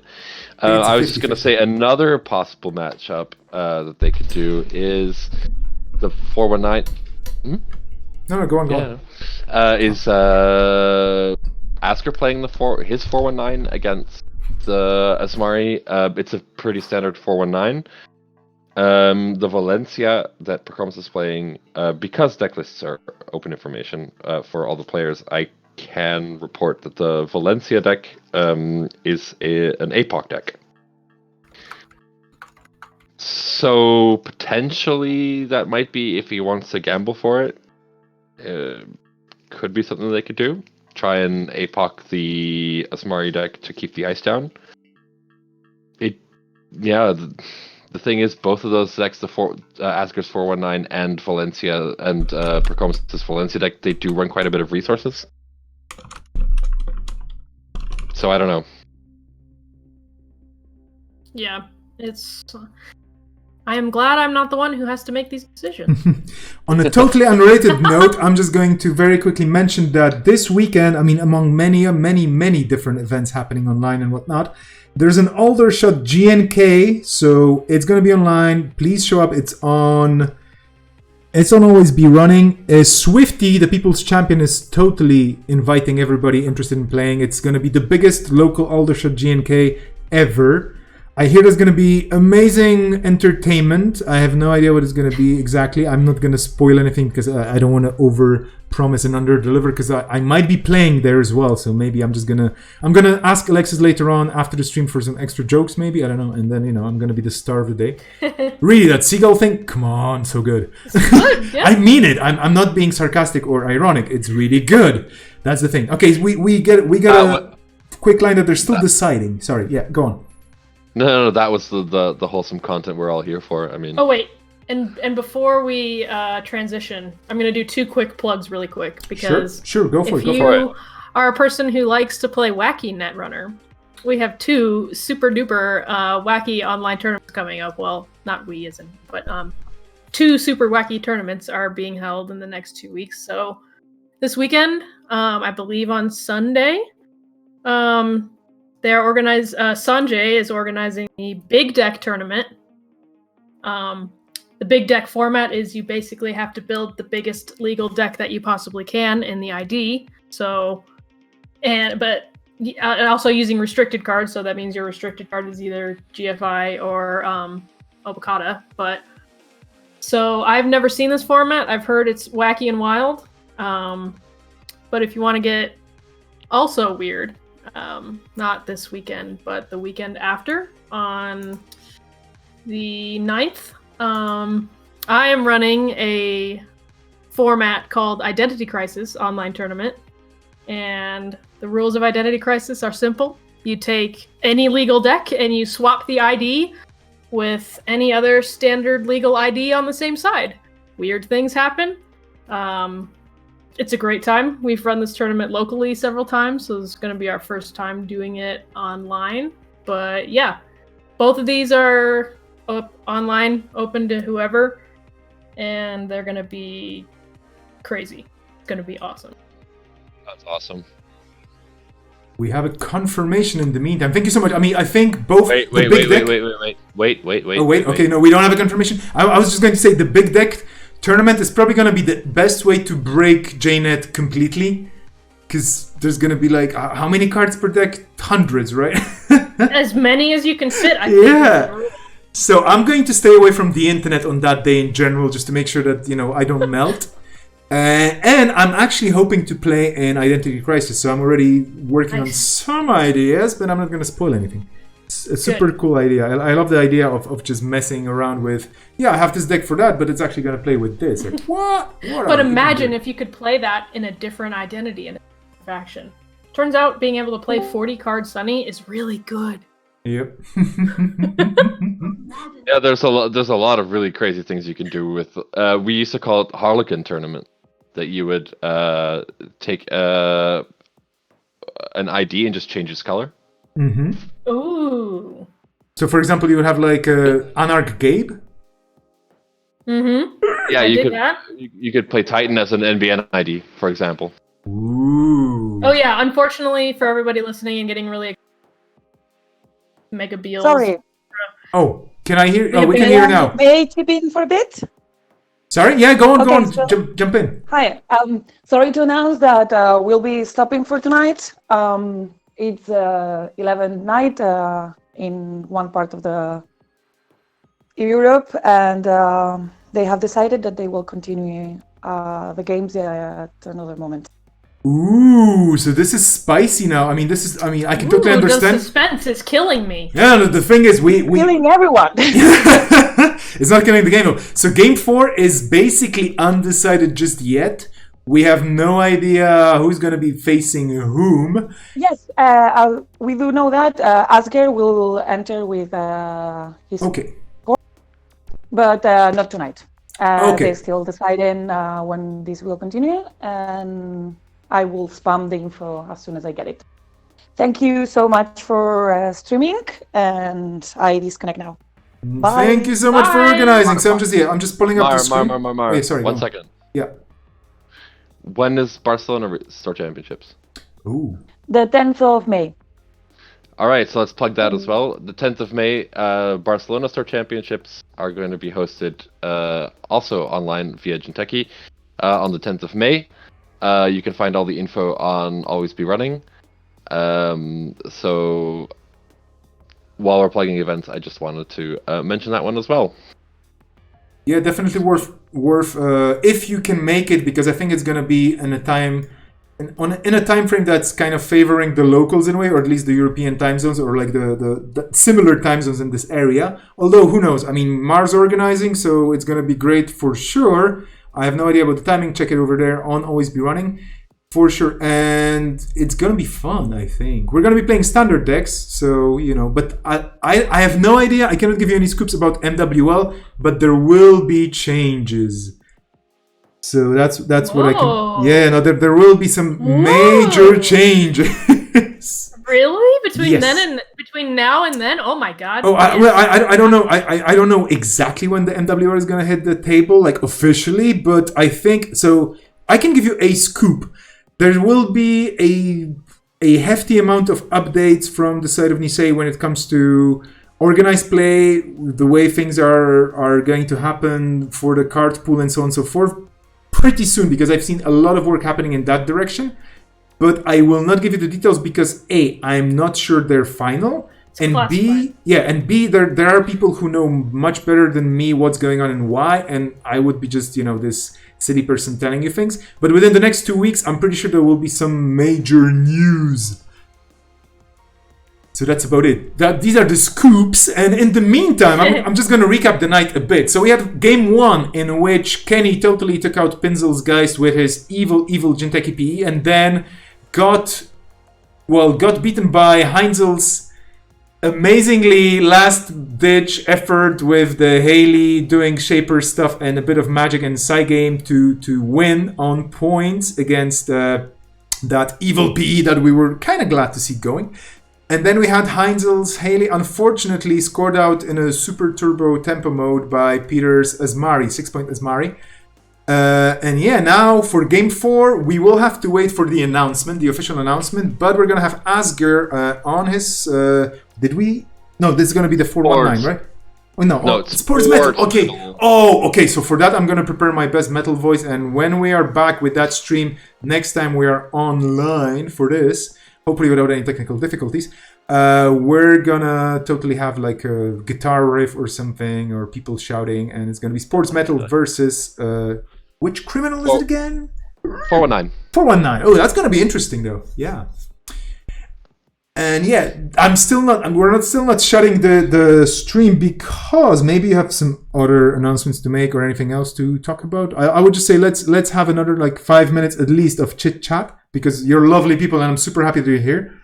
And I'm just gonna ask the chat, how is the chat doing? They can write, of course, yeah, and tell us more jokes or more anything, or I don't know. Oh no, I've got from your side. Just a quick, not to hype Identity Crisis a little too much, but I'll give you a sneak peek of one of my favorite decks. If maybe this will bring you some inspiration. Mm-hmm. My favorite Identity Crisis deck that I have ever seen was a base was like NEH, so just a 17 influence NBN that ran 3 of Re-Education.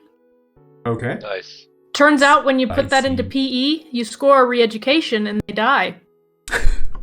That's really good. It's incredible. I can kind of pair that with a jank deck that I've been playing quite a lot of. It's a New Angeles Soul deck that also runs Re-Education with the entire influence is 3 copies of Kill Switch. Yeah, that's what I'm talking about. Score re-education, bring it down to 0, and win this win the trace on kill switch to do a brain damage. Amazing. That's how you do it. Re-education is like so much potential for weird things. It's great. It's Problem like is scoring it. I mean, well, it's like the discounted brain rewiring. I'll call that. Mhm. the slightly less complicated, but also good brain. I will rewiring. point out there's one card in the entire card pool that absolutely counters it, and you cannot do anything against it.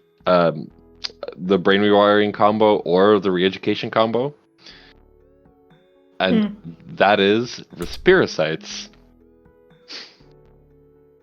Can say with confidence that I don't know what that card actually. It's an Anarch hardware. I think it's 0 to install, and at any point when you go to 0 cards, you draw a card.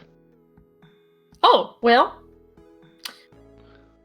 Yeah, that'll do it. Yeah, it does. I remember it because I was playing a sort of clan vengeance because it does a damage. It does a I can't remember. I think it does a net damage or a meat damage when you install it. So it triggers clan vengeance. This is way back before 0 was a card, so it was a sort of janky deck that I was playing, and I remember people playing the brainwiring CI combo. They were so happy that they didn't have to play against me because they have no way of winning against it. Yeah, that's amazing. We do have a comment from user account control on the chat that we also are forgetting about Heartbeat, which is a good. Oh yeah, Heartbeat will do it. Yeah. Yeah. Absolutely. Yeah. But Heartbeat is such a niche card. Like, it's what is it? 3 influence, 4 influence? I've seen it in Apex, and I've seen a very good Apex deck recently. So I'm just saying. Well, it is an Apex card. I mean, oh, is it? Right. Yes. We forget Apex actually has cards. Like, oh yeah, there's an ID attached to that. Also, Apex is really fun to Identity Crisis into, or out of, I should say. That sounds really fun, actually, because 25 influence is interesting. Apex turns is out great. An Apex deck that you can just play as Haley is pretty neat. Hey, you can install Aesops. Hey, that'll do it. Okay, dear folks. So I would just say we got an update from the HQ, or is it the R&D? I don't know. But generally, what's gonna happen is the stream is gonna come back, hopefully, unless there are some technical difficulties or the internet melts or I don't know what else. But knock on wood, if nothing else changes and if all the players are gonna be ready to fight it out in the Fight Club. And I don't know if it's going to be round 2 still. It's going to be round 2.5, right? Or something. We'll figure it out. But basically, game 4 and whatever's going to happen afterwards is going to happen on Friday, more or less the same time. We'll be updating you in the usual places. So you'll probably see posts about it here, there, and everywhere else. Friday evening, it's going to be quite cool. Like, prepare some popcorn. I don't know. What would you recommend for the next Fight Club? Popcorn? Anything else? Well, I'm trying really hard to make a Netrunner pun, and I'm really failing. I just want you to know that the effort was there. Respiricides? No, I don't know. Some quality time, maybe. Oh yeah, but then should you be watching a stream during your quality time? I don't know. It's gonna be quality time. We're gonna make it quality time. This will be a quality time for sure. Yeah. And the official nomenclature for round 2 is gonna be round 2 part 2. I hear. Okay, thank you to the organizer. Mar, you've done an amazing job of herding a bunch of cats here and there. So thank you so much for this. Mar! Yeah, congratulations for running a cool tournament. That's different. You have to ban PE, by the way, for the next one. Anyway, so apologies to everybody on the stream, including my lovely co-hosts, so Alexis and Thomas and Mar, who jumped in as well. For the technical difficulties, we had no idea whatsoever what's going on. Just saying this. So somebody was hacking us in the background or something. I don't know. I have no idea. Improved protein, that's a good idea. Yakuza, yeah, sure, why not? We can have improved protein. Yeah, much in a bowl of... get some bugs. Yeah, get some bugs. Ramujan, Remulant, something, whatever, with those poor kids getting brainwashed and stuff, yeah. Some yucca bean coffee. Oh yeah. Awesome. Oh yeah. Yeah. That's It's cool. Nice. the futuristic Starbucks that nobody should talk about. Anyway, see you all and hear you all hopefully on Friday. Until then, stay safe. Always be at home, and unless you really have to go out for shopping or whatever, but keep being healthy and the lovely people you are. We'll be around soon. Huge thanks to everybody watching, listening, streaming, talking. Huge thanks to Labis for doing the German stream that helped us a lot today. And yeah, we'll be back on Friday, I think, right? Will you both be back on Friday as well, please? Yeah, I will be. I'll be here. Awesome! Until Friday then, have a good evening and morning or afternoon, whatever you have there. Yes? And don't forget the first rule of Fight Club. Is don't install Proco when there's a Amani Sanai on the table. Hey! That's a plug. All right. Good night, everybody. Good night. Thank you so much. Bye.